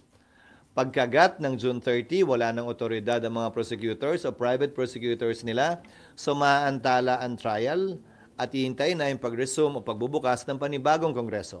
Sa pagbubukas ng panibagong kongreso, magpapasya sila, sasang-ayon ba sila sa ginawa ng 19th Congress o babaguhin ba nila ito? They can either reverse it or they can either approve it or acquiesce to it by simply proceeding with trial. That is part of the rules of court right now na suppletorily applicable. Merong view na hindi na namin kailangan amyendahan yung rules namin dahil suppletorily applicable naman yon. Menos away pa, menos issue kaugnay nga sa pwedeng ibato sa amin na changing the rules in the middle of the game.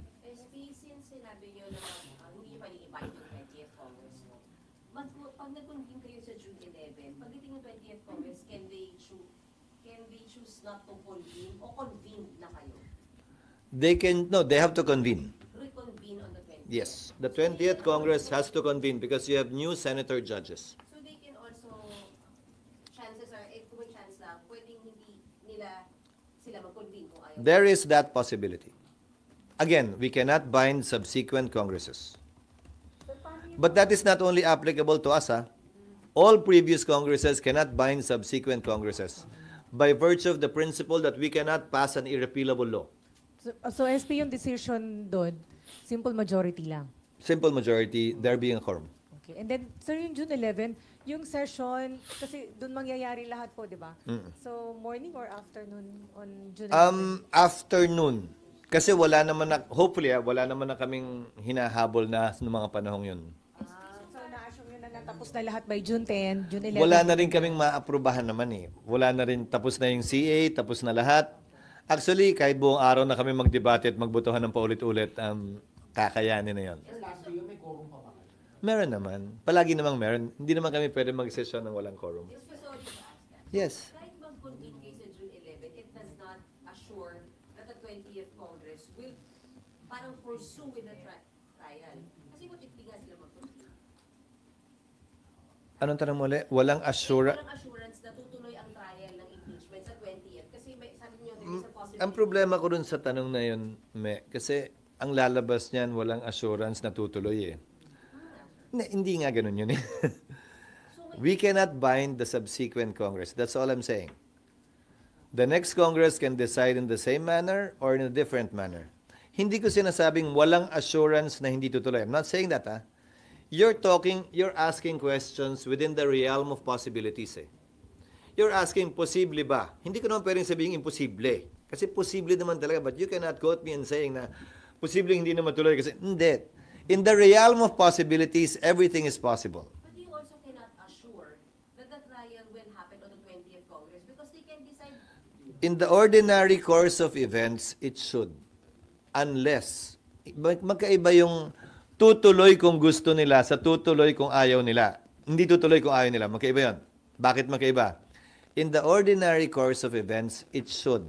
Unless they decide otherwise. Sir, pwede bang mag-decide na hindi? Kasi constitutional duty ng Senate. Kung hindi sang-ayon yung isang panig sa gagawin ng Senado, malaya silang makakaakyat. Ganun naman yung sistema natin, di ba?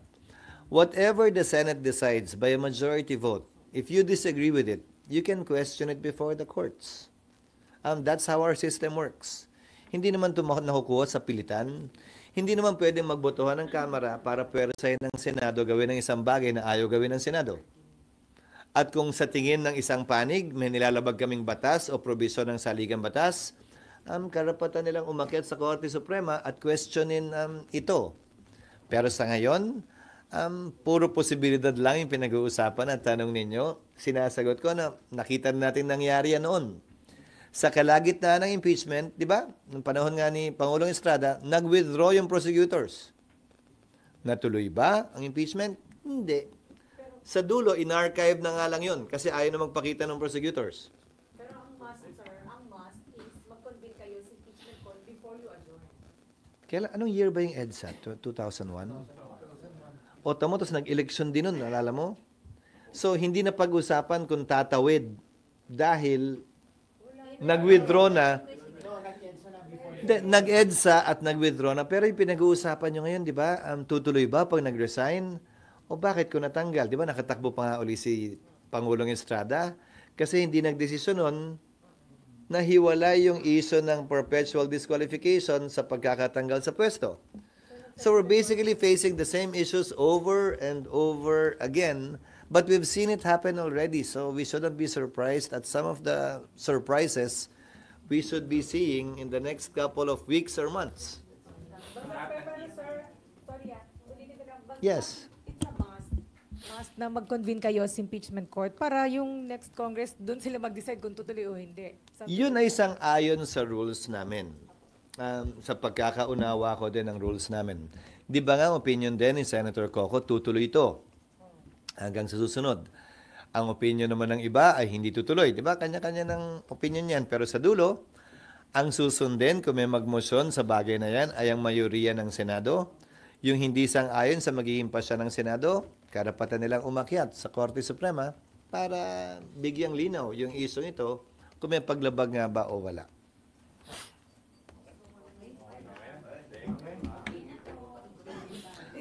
May isa akong gustong sabihin pala. Aambag lang ako dun sa pagkaka-appoint kay Torre.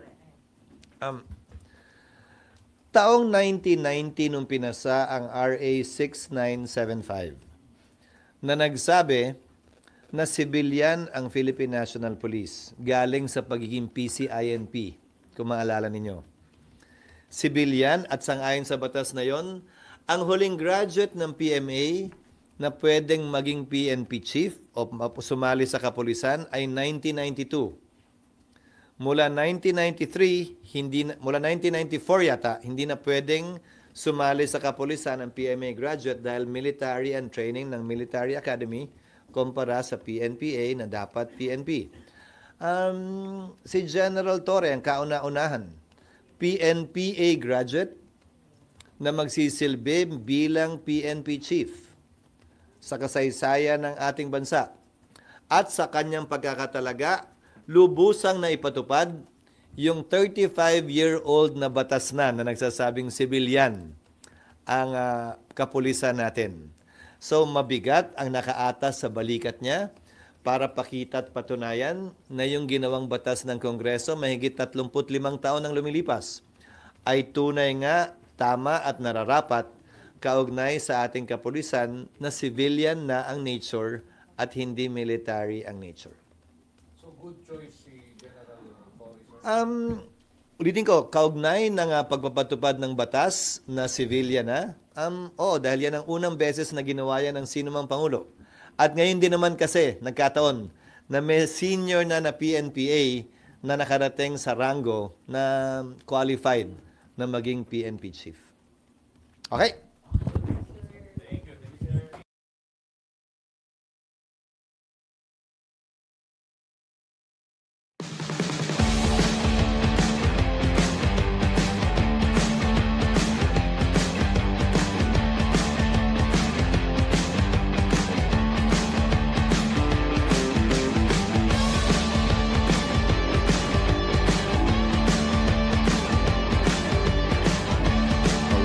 As chief de Philippines.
Ladies and gentlemen, announcing the arrival of His Excellency Ferdinand R. Marcos Jr., President, Republic of the Philippines, and is being welcomed by Police General Romel Francisco Marvel, outgoing Chief Philippine National Police, for the arrival honors. On. No!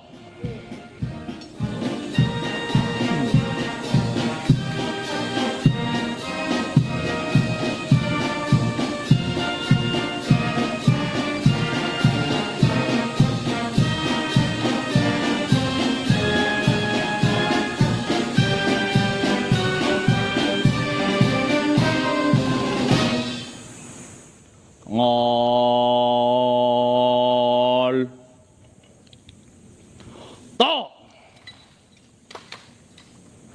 mga pinuno, tanghal, ta.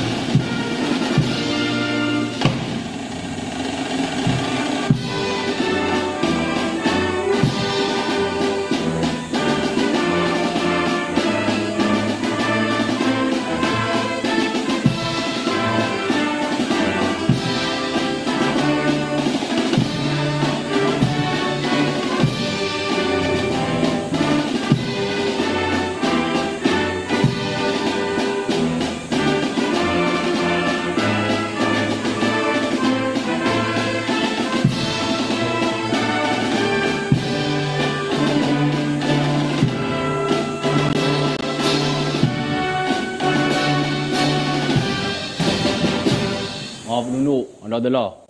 Please.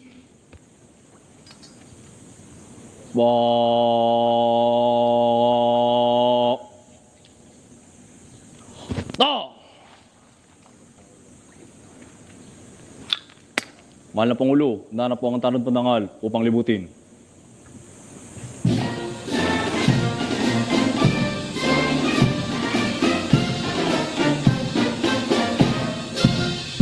Trooping the line, ladies and gentlemen, is His Excellency Ferdinand R. Marcos Jr., President of the Republic of the Philippines, as our guest of honor and speaker in today's activity, the PNP Change of Command ceremony and the retirement honors for Police General Romel Francisco Marvil.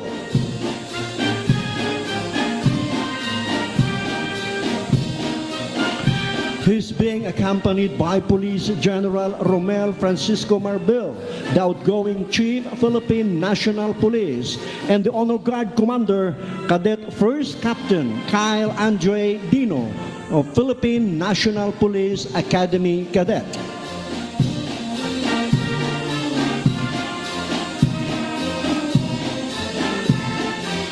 Trooping the line is a long-established tradition in the Philippine National Police, which gives the guests of honor a chance to view the troops.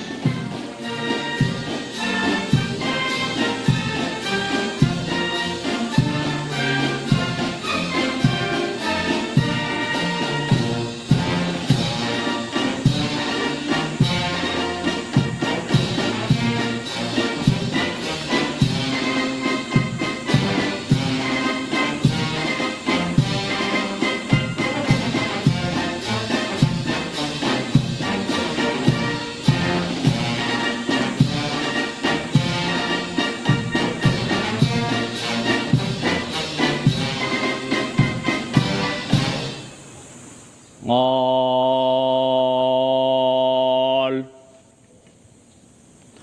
ta! Mga pinuno, tanghal, ta! Mga pinuno, ang dadala. Please.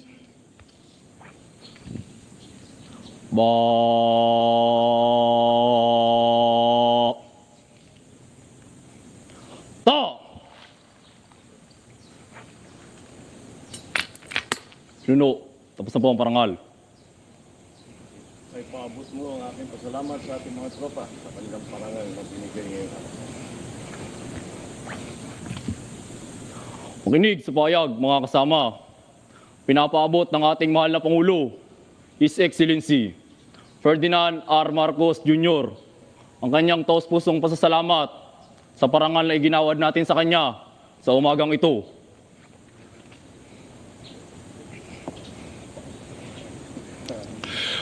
Ladies and gentlemen, the arrival honors for His Excellency Ferdinand R. Marcos Jr., President of the Republic of the Philippines, has been completed.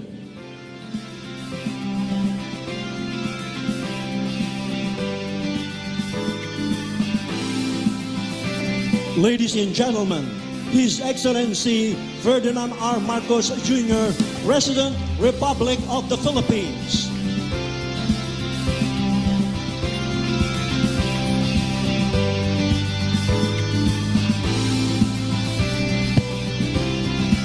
Once again, ladies and gentlemen, our honored guest, His Excellency Ferdinand R. Marcos Jr., President, Republic of the Philippines, together with the outgoing Chief of the Philippine National Police, Police General Romel Francisco Marbil. A warm applause for the President.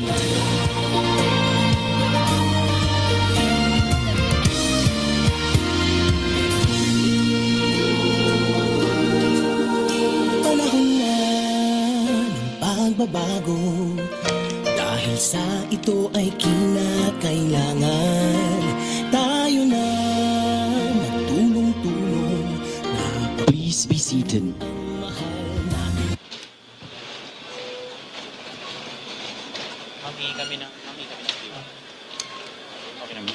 Ladies and gentlemen, welcome to Camp Brigadier General Rafael T. Crame, the home of the National Headquarters, Philippine National Police. Today, we will witness another milestone in the history of the PNP, the change of command ceremony and retirement honors for Police General Romel Francisco Marbil, and oath-taking and donning of ranks ceremony of the new Chief, Philippine National Police. Magsitayo po tayong lahat para sa pambansang awit ng Pilipinas.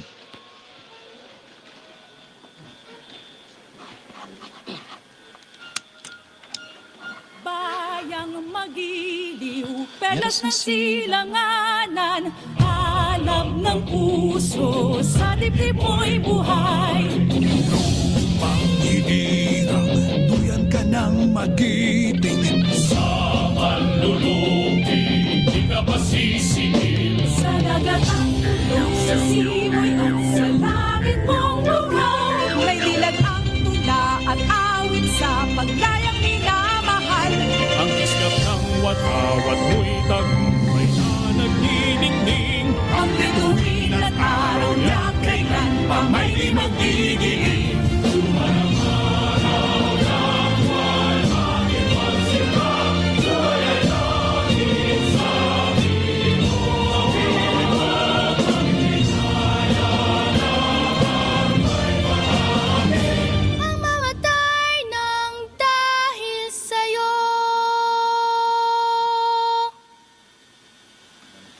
Invocation will be delivered by the Director of PNP Chaplain Service, Police Brigadier General Jaime Serino III.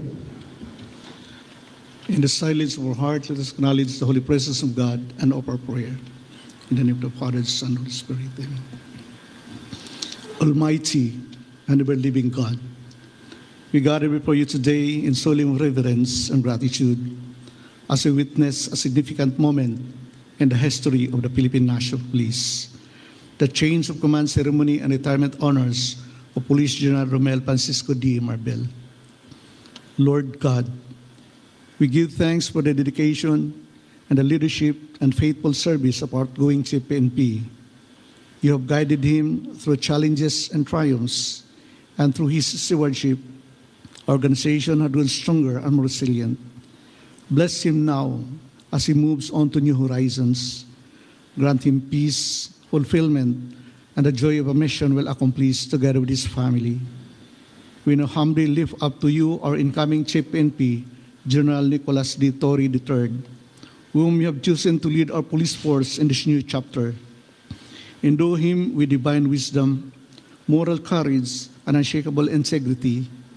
Strengthen him to face the complex demands of peace and order, and help inspire unity, discipline, and professionalism among our ranks.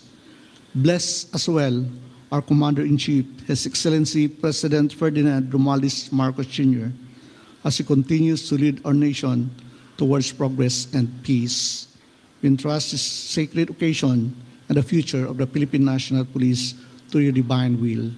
All this we pray in your most mighty name. Amen. The Son and the Spirit. You may now be seated.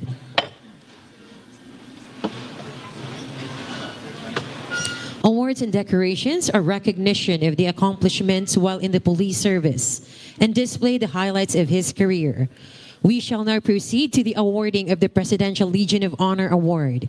May we request Undersecretary Rachel Quinones, the Chief of the Presidential Protocol and Presidential Assistant on Foreign Affairs, to read the citation.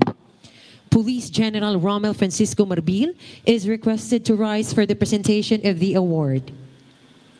The citation reads as follows.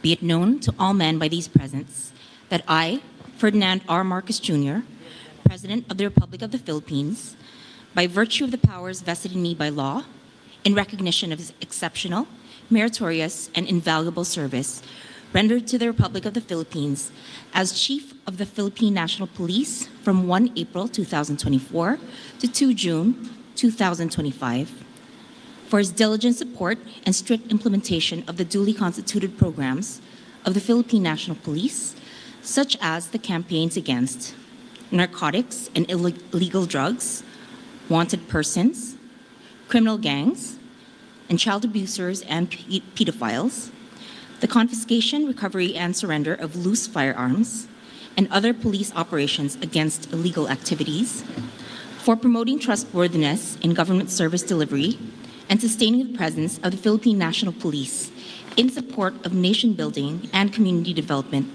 through responsible leadership, responsive service, and social awareness.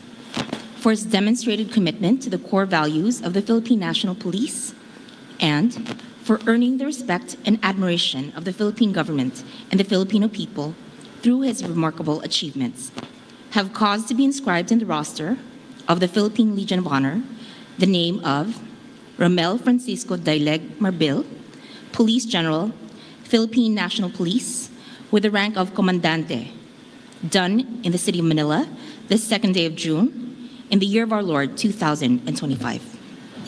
Mrs. Mary Rose Marbil and Miss Robin Marie Marbil is requested to accompany the Chief PNP as he receives the award. To confer the award, may we request the President, Ferdinand R. Marcos Jr.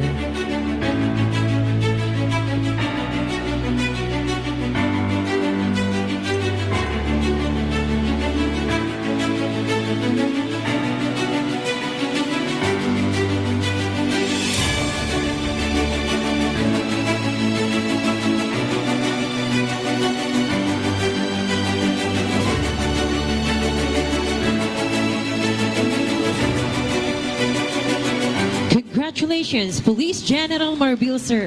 And thank you very much, President Ferdinand R. Marcos Jr.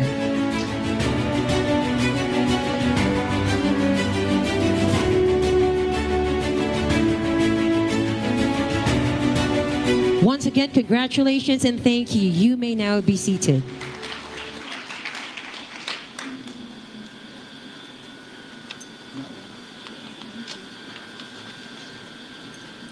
The Director for Personnel and Records Management, Police Major General Constancio Chinayog Jr., will now read the termination and designation orders.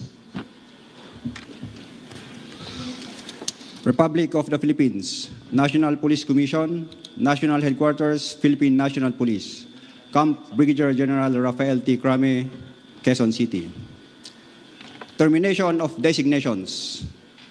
Pursuant to General Order Number NHQ-GO-TDS-2025-2797, dated June 2, 2025. The designation of Police General Romel Francisco Daileg Marbil, O-00826, as Chief Philippine National Police is terminated effective June 2, 2025. The designation of Police Major General Nicolas Deloso Torre III, O-06117, as Director, Criminal Investigation and Detection Group, is terminated effective June 2, 2025. Designation. Pursuant to General Order Number NHQ-GO-DES-2025-2799, dated June 2, 2025.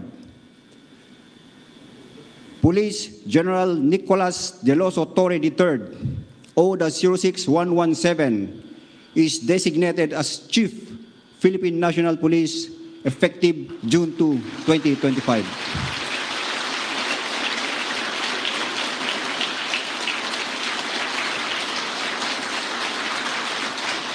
By command of President Ferdinand Romualdez Marcos Jr., Official, Juanito Victor C. Remulla, Secretary, Department of the Interior and Local Government. Signed, Constancio T. Chinaig Jr., Police Major General, D. Director for Personnel and Records Management.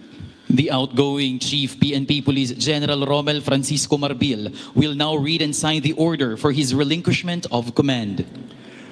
Relinquishment of command pursuant to General Orders number NHU-GO-TDS 2025-2797, National Headquarters, Philippine National Police, dated June 2, 2025, I hereby relinquish my position as Chief of the Philippine National Police effective June 2, 2025, and I sign. The incoming Chief PNP Police Major General Nicolas Torre III will now read and sign the order for his assumption of command.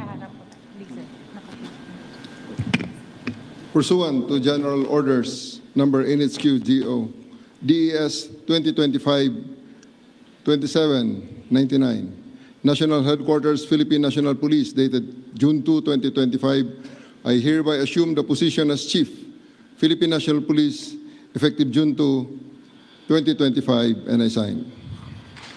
We shall now witness the turnover of command symbol. May we request the President of the Republic of the Philippines, His Excellency Ferdinand R. Marcos Jr., to rise and administer the ceremonial turnover. The turnover of the Chief PNP symbol signifies relinquishment of the outgoing Chief PNP and acceptance of the incoming Chief PNP of the duties and responsibilities that goes with position.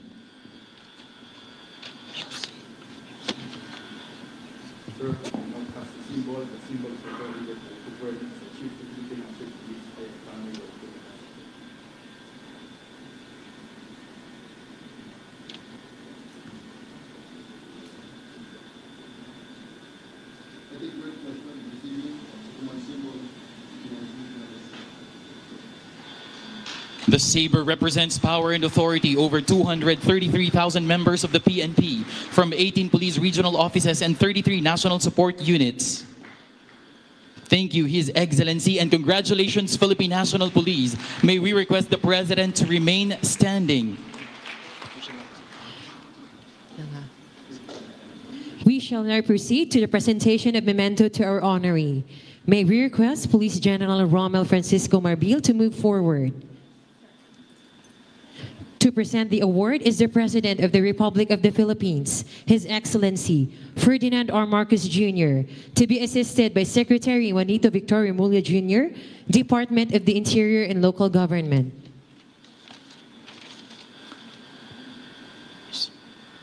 The command saber is given to our honoree as a symbol of power and authority that comes with leadership, exercised with integrity, discipline, and a deep sense of responsibility toward those under his command.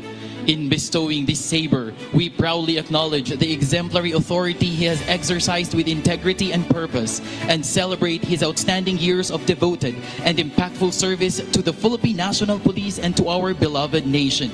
It stands as a lasting emblem of his legacy, dedication, and unwavering loyalty to the core values of the organization. Congratulations, Sir Police General Romel Francisco Marbil. And to our presenters, His Excellency, kindly be seated. And we will now hear the valedictory of our honoree, Police General Romel Francisco Marbil. A round of applause, please.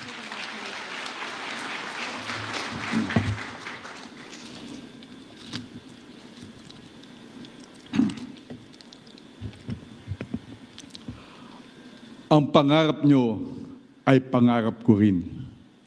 Matatag na ekonomiya, maayos na lipunan, at maayos na kapulisan.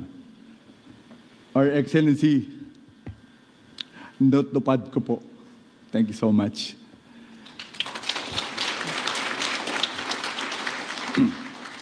To our Excellency, our President, Ferdinand R. Marcos Jr., sir, to our Executive Secretary Lucas Bersamin, to Secretary of DILG, Secretary Juanito Remulla, to my family, to the family of General Torre, to other excellencies here, to other distinguished guests, magandang umaga po sa inyo lahat.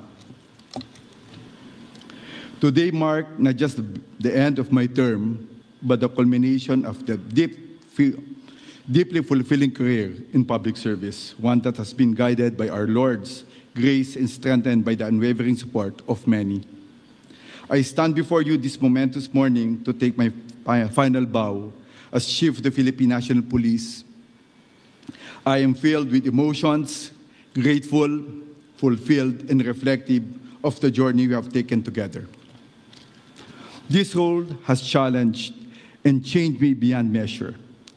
But above all, it has given me the honor of serving our nation alongside the finest men and women of the Philippine National Police. I am deeply grateful to the President Ferdinand Bongbong Marcos Jr., whose leadership and trust have given us clear direction and a strong mandate to carry out our mission. Mr. President, thank you for the trust and confidence you have bestowed upon me to lead the 231,000 strong men and women of the Philippine National Police. Serving the Filipino people under your administration has been the highest honor of my professional life, a privilege I carried with utmost humility, dedication, and a deep sense of duty. From the moment I assumed this office 14 months ago, we rallied along a clear and powerful vision. Sa bagong Pilipinas, ang gusto ng pulis, ligtas ka. More than a slogan, it has become our shared compass. My goal was not only to sustain our gains, but to push forward building a modern police force for a modern Filipino society. At the heart of this commitment were three key priorities: enhance leadership and professionalism, expand operational capability, and earn and uphold the public trust. I also vowed to pursue organizational streamlining and modernization, optimizing resources, eliminating redundancies, and prioritizing the well-being and safety of our police personnel. I commended to intensifying the campaign against illegal drugs, crime trafficking, cybercrime, and terrorism, while laying the foundation of a technology-driven PNP equipped to face modern threats with innovative and data-driven solutions. All this, I promise, with the vision of building a mahusay, matatag, at maasahan na kapulisyahan. We sought to build upon the transformation of those who came before us, while initiating a paradigm shift toward more streamlined, flatter, responsive, and adaptive systems that meet the evolving demands of modern policing. Today, I take great pride in highlighting some of the meaningful reforms we have achieved together. Internally, we introduced several initiatives to enhance efficiency and uplift morale, including streamlining the organization to a more flatter but accountable PNP personnel, shortening other ceremonies, especially Monday flag racing, ensuring that our policemen are ready to receive our public before 8 o'clock in the morning, and digitizing the promotion process to eliminate the manual folder submissions. We also expedited the release of retirement claims, provided HMO cards as additional benefits, and strengthened our legal assistance program for PNP personnel. Through our partnership with the PNP OLC Foundation Corporation, we also extended financial support to more or less 1,000 PNP personnel and NUPs suffering chronic illnesses, because we believe that those who dedicate their lives to protecting others also deserve protection and care. We also reinforce our internal discipline mechanism and sustain our efforts to cleanse the ranks. From April 2024 to April 2025, the PNP resolved a total of 3,455 administrative cases, resulting in 1,164 dismissals, 166 demotions, 1,360 suspensions, and other disciplinary actions such as salary forfeitures, reprimands, and restrictions. These actions demonstrate our commitment to upholding discipline and public trust. ensuring that PNP personnel are held accountable without resorting to public humiliation. Externally, our commitment to maximum police visibility and intensified anti-criminality campaign anchored on crime prevention and effective crime solution has yielded tangible results. We have achieved a further increase of 3.57% in overall crime volume from the period April 2024 to April 2025, as well as a decrease of 10.35% in index crimes compared to 2023 and early 2024. These figures go beyond statistics. They reflect safer streets, more secure communities, and renewed sense of public trust. Our relentless campaign against drug syndicates reached a historic milestone with the largest drug seizure in the Philippine history, an operation in Alitagtag, Batangas that yielded 1.4 tons of illegal drugs valued at 9.6 billion pesos.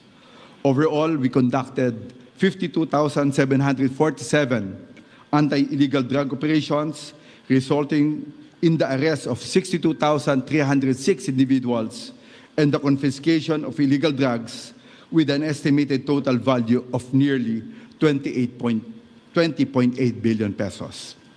This landmark accomplishment stands as a testament to our firm determination to dismantle drug networks and eradicate the scourge of illegal drugs from our communities. We have intensified our high-impact law enforcement operations, sending a clear and sounding message: no matter where you go, no matter how far you run, the law will find you. Our pursuit of justice has reached beyond our shores, with the arrest of dismissed Banban Tarlac Mayor Alice Goo in Indonesia. Sabi ko nga, dahil sa batas natin, walang puwang na pwede kang magtago. In my time, no crime, hindi po pwedeng walang solusyon. So nothing is impossible within the Philippine National Police.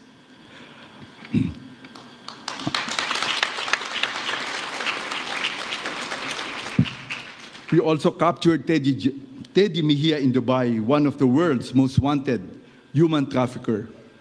This arrest sent a clear and powerful message. They may try to hide, but they cannot escape justice. Pinatunayan rin ng pulisya na ang batas ay para sa lahat. No one is above the law. These are not just words, they are principles we live by. This commitment was most notably demonstrated in a high-risk operation in Davao City, which mobilizes 4,000 PNP personnel that span for 16 days to serve a warrant of arrest against Apollo Kibuloy and 5 others. Kasama ko po si General Nick Torre.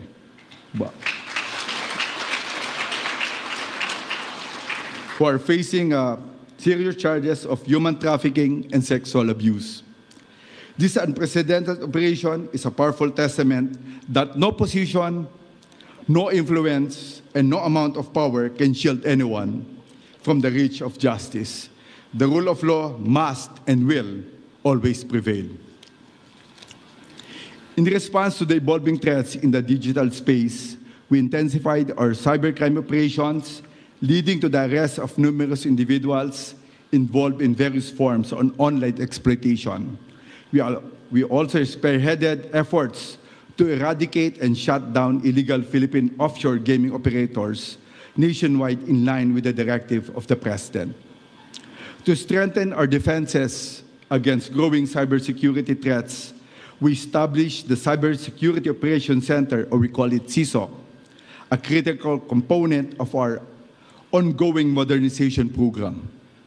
This center places the PNP at the forefront of digital protection, prepared to confront emerging cyber challenges in line with the President's vision for a digitally secure nation.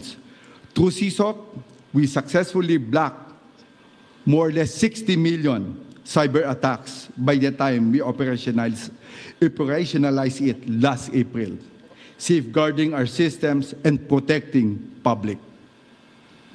In response to the evolving threats of kidnapping and misinformation, we launched 2 major initiatives: that reflect proactive and unified approach to public safety and truth. The Joint Anti-Kidnapping Action Committee, or JACAC, was created to address the increasingly sophisticated and transnational nature of kidnapping, especially those targeting vulnerable individuals, to an intelligence-driven, victim-centered strategy anchored on interagency collaboration.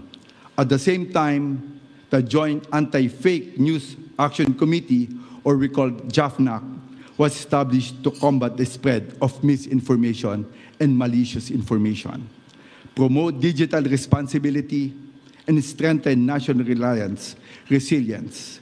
Both efforts align with the President's vision of a safe, secure, and well-informed nation. To cap my term as Chief of the Philippine National Police, we ensure the safe and peaceful and orderly conduct of the 2025 national and local elections through meticulously planning, strong interagency coordination, and strategic development and deployment, especially in critical areas. I am proud to report that there were no election failures and no major security incidents. Most notably, we achieved a historic 82.2% voter turnout, the highest ever recorded for a midterm election.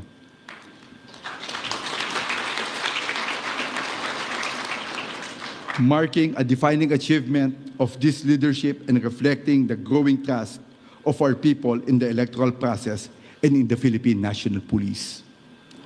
All these accomplishments were made possible by the dedication of the men and women of the Philippine National Police. I thank our President for the guidance and support that allowed us to turn our vision into a meaningful reality. Thank you, sir. To every police officer, I extend my sincerest thanks. Your commitment, discipline, and sacrifices are what truly define this organization. To our non-uniformed personnel, our unseen yet essential workforce behind every successful operation and initiative, thank you. Your contributions are truly invaluable. My sincerest gratitude also to the following people, of course, to the National Security Advisor, Eduardo Año, who helped us sa kanyang mga intelligence effort. Of course, to Nika, General De Leon, to the former Secretary Benhar Abalos, thank you for guiding us. Of course, yung kasama po natin sa AFP, General Browner, sir, General Galide, kasama kong barkada po namin, si Coast Guard for helping us po secure po yung election. Kung hindi po namin sigurado sila kasama sa BARM, it will be a different story. Sir, maraming salamat po sa inyong lahat.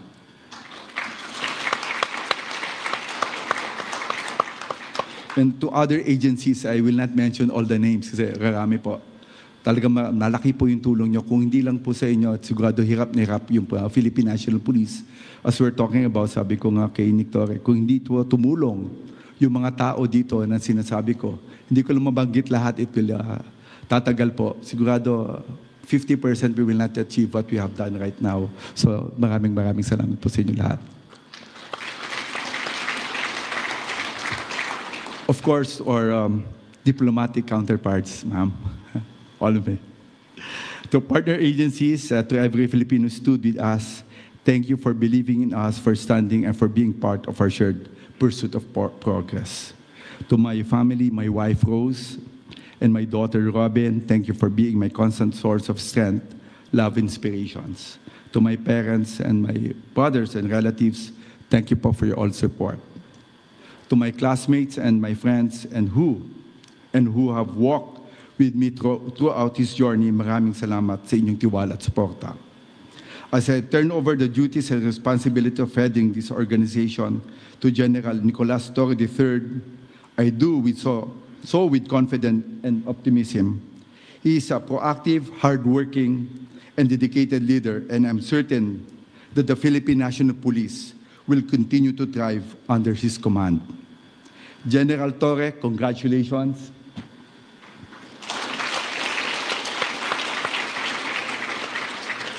I wish you all the best as you take on this immense responsibility. The men and women of the Philippine National Police will continue to be your greatest strength as they have been mine. And now I step away from the helm. I am reminded of the saying in the military. Old soldiers never die. They just fade away. Pero sa police po, iba po kami. Cops never die. They simply disappear in style. Kami lang po. Iba talaga kami. So looking back on all that we have accomplished, the challenges we surpassed, the victories we claimed, and the values we upheld, no achievement is greater than having brought dignity to this uniform. Taas noo ko pong ipagmamalaki na masarap iwanan ang serbisyo na maayos ang organisasyon at may respeto at tiwala ang tao sa pambansang kapolisihan. So again, sa bagong Pilipinas, ang gusto ng polis, sigaw lang natin para marinig naman yun sa ibang country kasi kinakabahan sila. Sa bagong Pilipinas, ang gusto ng polis, lakasan pa rin natin. Boss, yung mga RD natin dapat marinig kasi dapat marinig sa abroad. Sa bagong Pilipinas, ang gusto ng polis, maraming salamat po. Thank you very much for your service, Police General Romel Francisco Marbil. You may now be seated.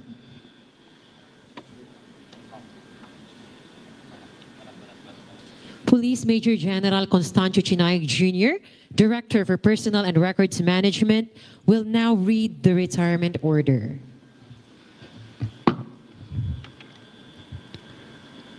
Retirement.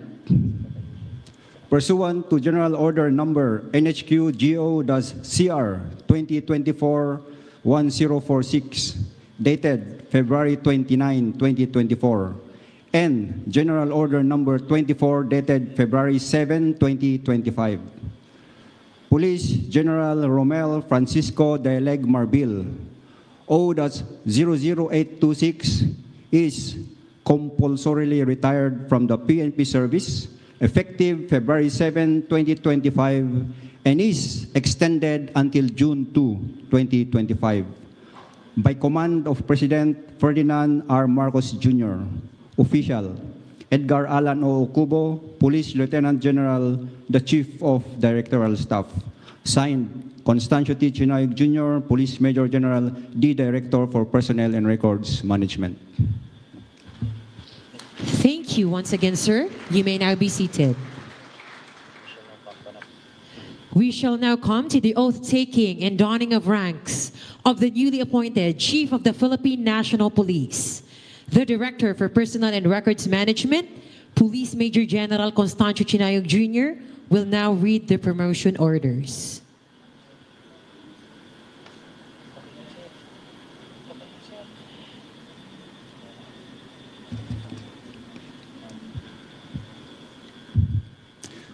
Promotion. Pursuant to General Orders Number NHQ-GO-PR, 2025-2798, National Headquarters, Philippine National Police, dated June 2, 2025. Police Major General Nicolas Deloso Torre III is promoted to the rank of Police General in permanent status effective June 2, 2025.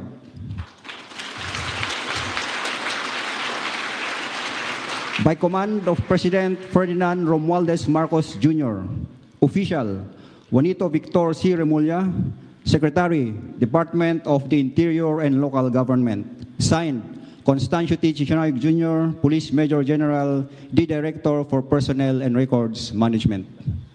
At this moment, we shall witness the oath-taking of the incoming Chief of the Philippine National Police. May we request Mrs. Patricia Jane Torre, as well as Mr. Julius Patrick, Rod Felicer, and Bert Felix Torre to join our honoree. To administer the oath is the President of the Republic of the Philippines, His Excellency Ferdinand R. Marcos Jr. For the solemnity of the ceremony, everyone is requested to rise.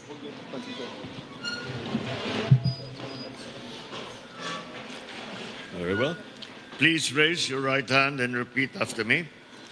Ako ang inyong pangalan, Ako si General Nicolas Torre III na itinalaga sa katungkulan bilang ang inyong katungkulan, na itinalaga sa katungkulan bilang Chief of the Philippine National Police ay taimtim na nanunumpa. Natutuparin ko ng buong husay at katapatan. Natutuparin ko ng buong husay at katapatan. Sa abot ng aking makakaya. Sa abot ng aking makakaya. Ang mga takdang gampanin ng aking bagong katungkulan. Ang mga takdang gampanin ng aking bagong katungkulan. Kalinsabay nito'y nangako ako. Kalinsabay nito'y nangangako ako. Sa ngalan ng Republika ng Pilipinas. Sa ngalan ng Republika ng Pilipinas. Na aking itataguyod. Na aking itataguyod. At ipagtatanggol ang saligang batas. At ipagtatanggol ang saligang batas. At tunay na mananalig at tatalima ako rito. At tunay na mananalig at tatalima ako rito. Nasusundin ko ang mga alituntunin. Nasusundin ko ang mga alituntunin. Mga kautosang legal. Mga kautosang legal. At mga dekretong pinaiiral ng mga sadyang itinakdang may kapangyarihan. At mga dekretong pinaiiral ng mga sadyang itinakdang may kapangyarihan. Sa ilalim ng Republika ng Pilipinas. Sa ilalim ng Republika ng Pilipinas. At kusa kong babalikatin. At kusa kong babalikatin. Ang pananagutang ito. Ang pananagutang ito. Na walang anumang pasubali. Nang walang anumang pasubali. O hangaring umiwas. O hangaring umiwas. Kasihan nawa ako ng Diyos. Kasihan nawa ako ng Diyos. Congratulations, sir. The audience may now be seated. And at this time, we will now witness the donning of ranks of the newly appointed Chief of the Philippine National Police. May we request once again His Excellency the President for the donning of ranks to our newly installed Chief of the Philippine National Police. The new rank insignia is being donned by the President of the Republic of the Philippines, together with Mrs. Patricia Jane Torre, the spouse of our newly appointed Chief of the Philippine National Police.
immersion cap will be given.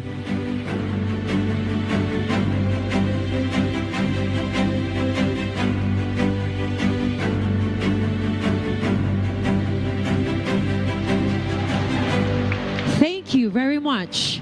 And hail to the new Chief of the Philippine National Police.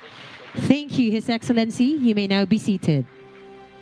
The newly appointed Chief of the Philippine National Police for his inaugural speech. Ladies and gentlemen, once again, Police General Nicolas Torre III.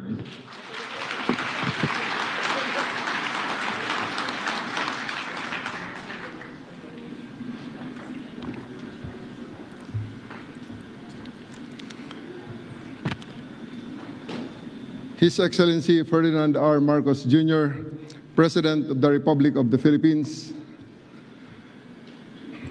members of the Cabinet, led by Executive Secretary Lucas Bersamin and Secretary of the Interior and Local Government, Juanito Victor Sirimulya, sir, officers and personnel of the Philippine National Police, partners in uniform in the Armed Forces of the Philippines, members of the Diplomatic Corps, fellow public servants, friends and my family, my wife Jane, JP, RF and BF, to everyone joining us from the live stream. And allow me to greet my late father, Master Sergeant Rodolfo M. Torre, 551354 PC. Magandang araw po sa inyong lahat. Today I stand before you as a public servant, humbled by the enormity of the task and inspired by the mission all of us share, to serve and protect the Filipino people with integrity, courage, and compassion. To President Marcos, sir, thank you for entrusting me this responsibility, sir. This is a position of trust, and as a duly elected representative of the Filipino people, you have my full commitment, and I will abide solely by your directive in faithful service to our nation and the strengthening of the Philippine National Police. To General Romel Marbil, sir, thank you for your service and legacy. I and the entire Philippine National Police will build on your efforts and aims to steer our organization forward, grounded in unity and guided by the principles of the rule of law. We recognize that every step we take from today is built on the foundations that you have laid. And to the Filipino people, the very reason for our existence, we, the Philippine National Police, shall work harder to earn and ensure that our communities are safe, your rights are respected, and your trust is earned. I believe that we are ready to deliver on your expectations as we had done in the past. At hindi ako nag-iisa. I stand shoulder to shoulder with the over 220,000 strong and dedicated men and women of the Philippine National Police, each one entrusted with upholding the dignity and honor that our badge represents. As your Chief of the Philippine National Police, in addition and in continuation of the legacy of General Marbil, I will lead with three core pillars. Pillar number one is in compliance to the directive of the President for swift and responsive public service. We will institutionalize a 3-minute emergency response time in major urban centers, and this had been done already during my term in Quezon City in the 3-minute response time project. This is not just a benchmark, it is a lifeline. Every call for help deserves immediate attention and action. We will be present. Makikita nyo kami sa kalsada, sa komunidad, sa palengke at sa bawat lugar na kinakailangan ng ating presensya para magbigay ng kapanatagan at ng kalooban. Kung nasaan man ang bawat Pilipino, sila ay ligtas. To support this, we must ensure pillar number 2, unity and morale within the ranks. A divided force cannot defend a nation, thus we will strengthen our core from within, guided by discipline, mutual respect, and leadership by example. To our men and women in uniform, we expect the best from you in protecting others. With this expectation, we will also give you the best training, best leadership, best support, and the best opportunity to grow in this institution. Because those who are asked to give all also deserve nothing less in return. Pillar number 3, accountability and modernization. In support of the President's reform agenda and of key pillar number 1 on swift and responsive public service, we will modernize our systems, enhance our investigative tools, and adopt innovative technologies that protect rights while ensuring order. In support of these 3 pillars, I give you these 3 promises. Una, sa buong kapulisan, nandito ako at ako ay lagi niyong kasama. Sabay nating harapin ang lahat ng hamon ng ating organisasyon at sabay nating pangalagaan at itaas ang dangal ng ating uniforme. But I will ask something from you in return of this promise. Sa ilalim ng aking pamumuno, action will be rewarded.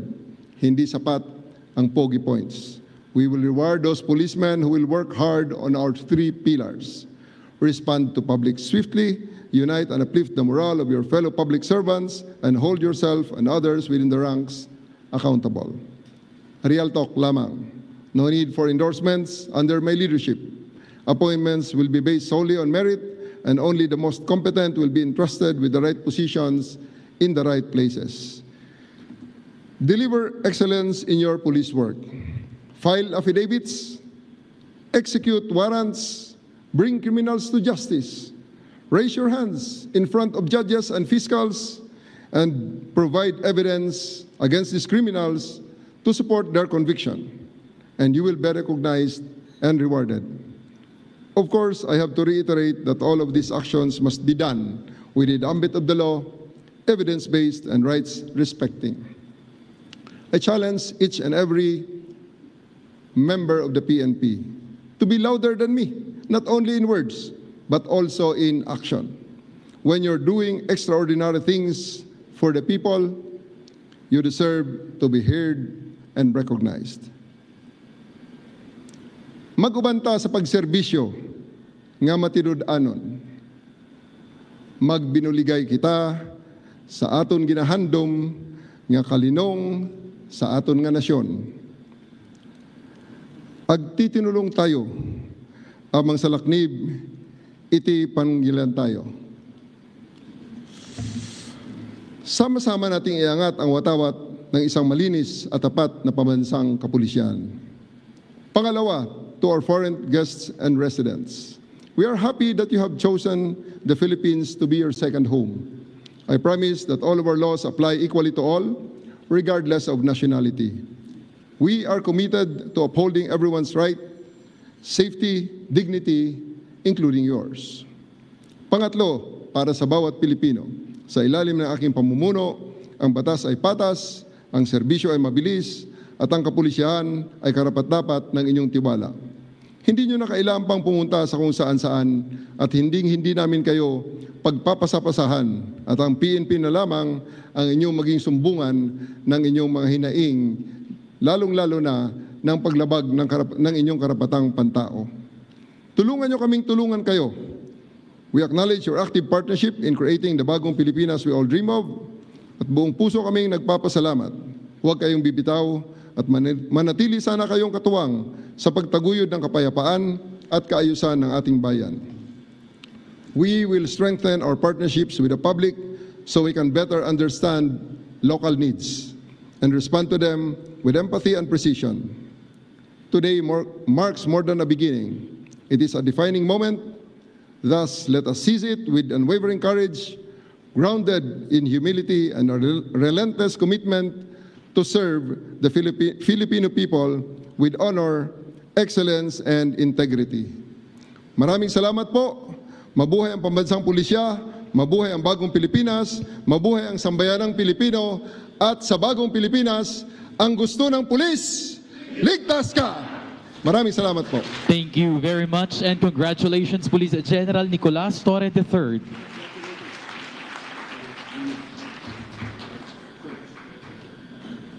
You may now be seated, sir.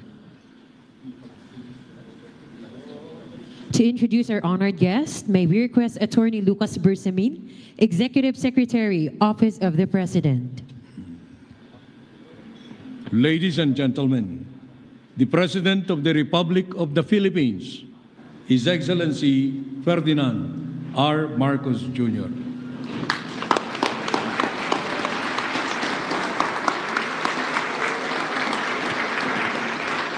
Thank you, Executive Secretary Luke Bersamin, for your introduction. Please take your seats. The Excellencies of the Diplomatic Corps, Interior and Local Government Secretary, Secretary John Vic Remulla, and other cabinet members here present. The Armed Forces of the Philippines Chief of Staff, General Romy Browner, and the Major Service Commanders. Outgoing Chief of the Philippine National Police, Police General Romel Francisco Marbil. The newly installed Chief of the Philippine National Police, Police General Nicolas Torre III. Officers and civilian employees of the Philippine National Police, ang aking mga kasamahan sa pamahalaan, ang ating mga bisita na dumating ngayon, magandang araw po sa inyong lahat. Today, we witness more than a ceremonial change of command. We come together to reaffirm a shared responsibility, a responsibility to uphold peace, to preserve justice, and to protect the dignity of the Filipino. Each change in leadership promotes the values that give strength to our institutions. It reflects a clear belief that lasting progress is grounded in consistent service, accountable governance, and leadership that never forgets its duty to the people. So allow me to express the gratitude of a nation to the man who has served with strength and with resolve, Police General Romel Francisco D. Marbil. General Marbil, you led the PNP with a compass firmly set on integrity, professionalism, and respect for human rights. In your stewardship, the PNP became a more people-centered, structured, and regulated institution. You guided our officers to serve with integrity, and in doing so, you restored the people's confidence in the uniform that the police wears. In moments that tested our resilience, from disaster response to crisis management, from general public safety to the conduct of a credible and peaceful 2025 national and local elections, you showed us what a smart, capable leadership looks like. Sa ilalim ng inyong pamumuno, naging sandigan ng pamahalaan ng kapulisan na sa paghahatid ng tulong, pagbibigay ng proteksyon at pagtataguyod ng karapatang pamtao. Ipinakita ng PNP na walang katumbas ang buhay ng tao. Mga buhay na nailigtas, napaglingkuran at natulungang makabangon. And for this, General Marbil, we are truly grateful.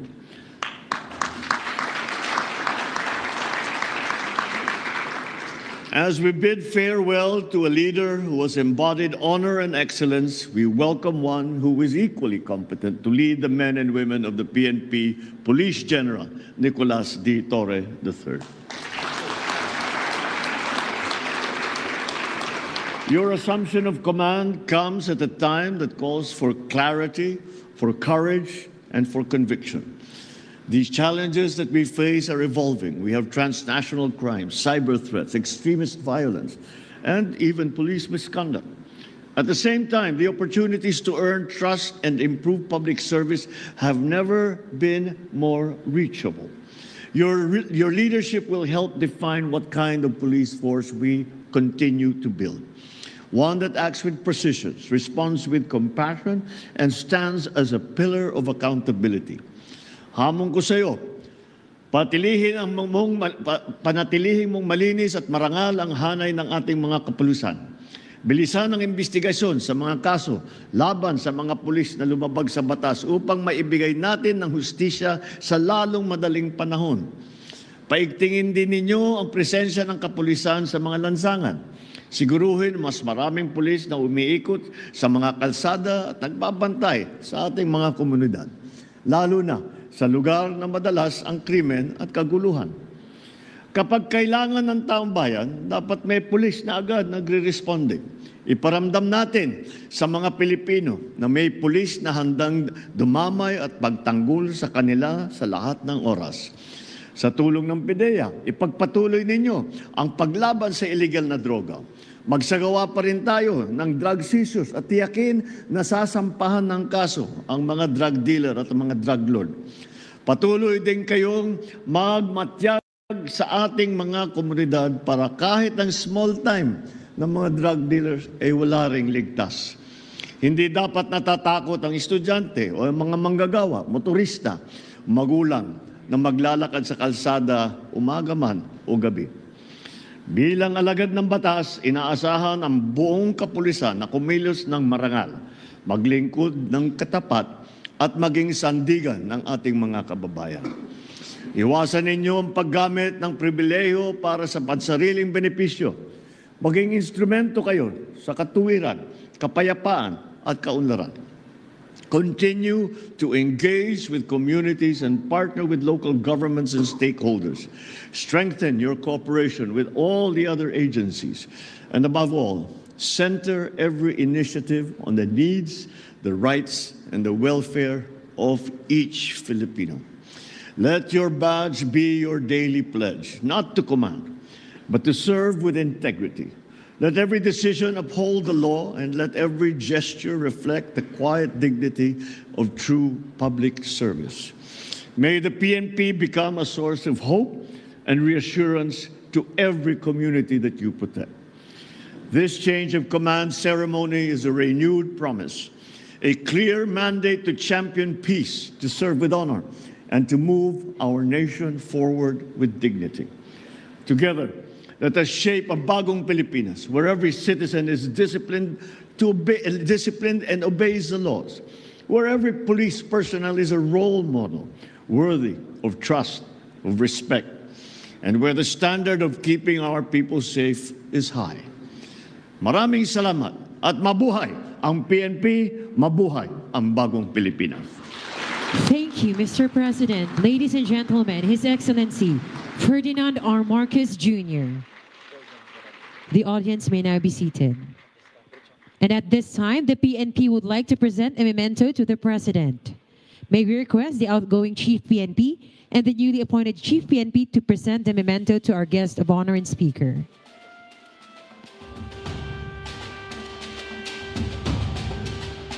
The memento given is MP310 submachine gun refurbished, a token of heritage and service. These refurbished MP310, a compact and reliable 9mm submachine gun, features a simple blowback mechanism and remains known for its durability and ease of use. Once issued to the Philippine Constabulary and later the Integrated National Police, it was used by the Philippine National Police during the 1970s, primarily for counterinsurgency and internal security operations. This memento is presented to His Excellency Ferdinand R. Marcos Jr., President, Republic of the Philippines, during the change of command ceremony and retirement honors for Police General Romel Francisco Marbil. Thank you very much. Warm applause, ladies and gentlemen.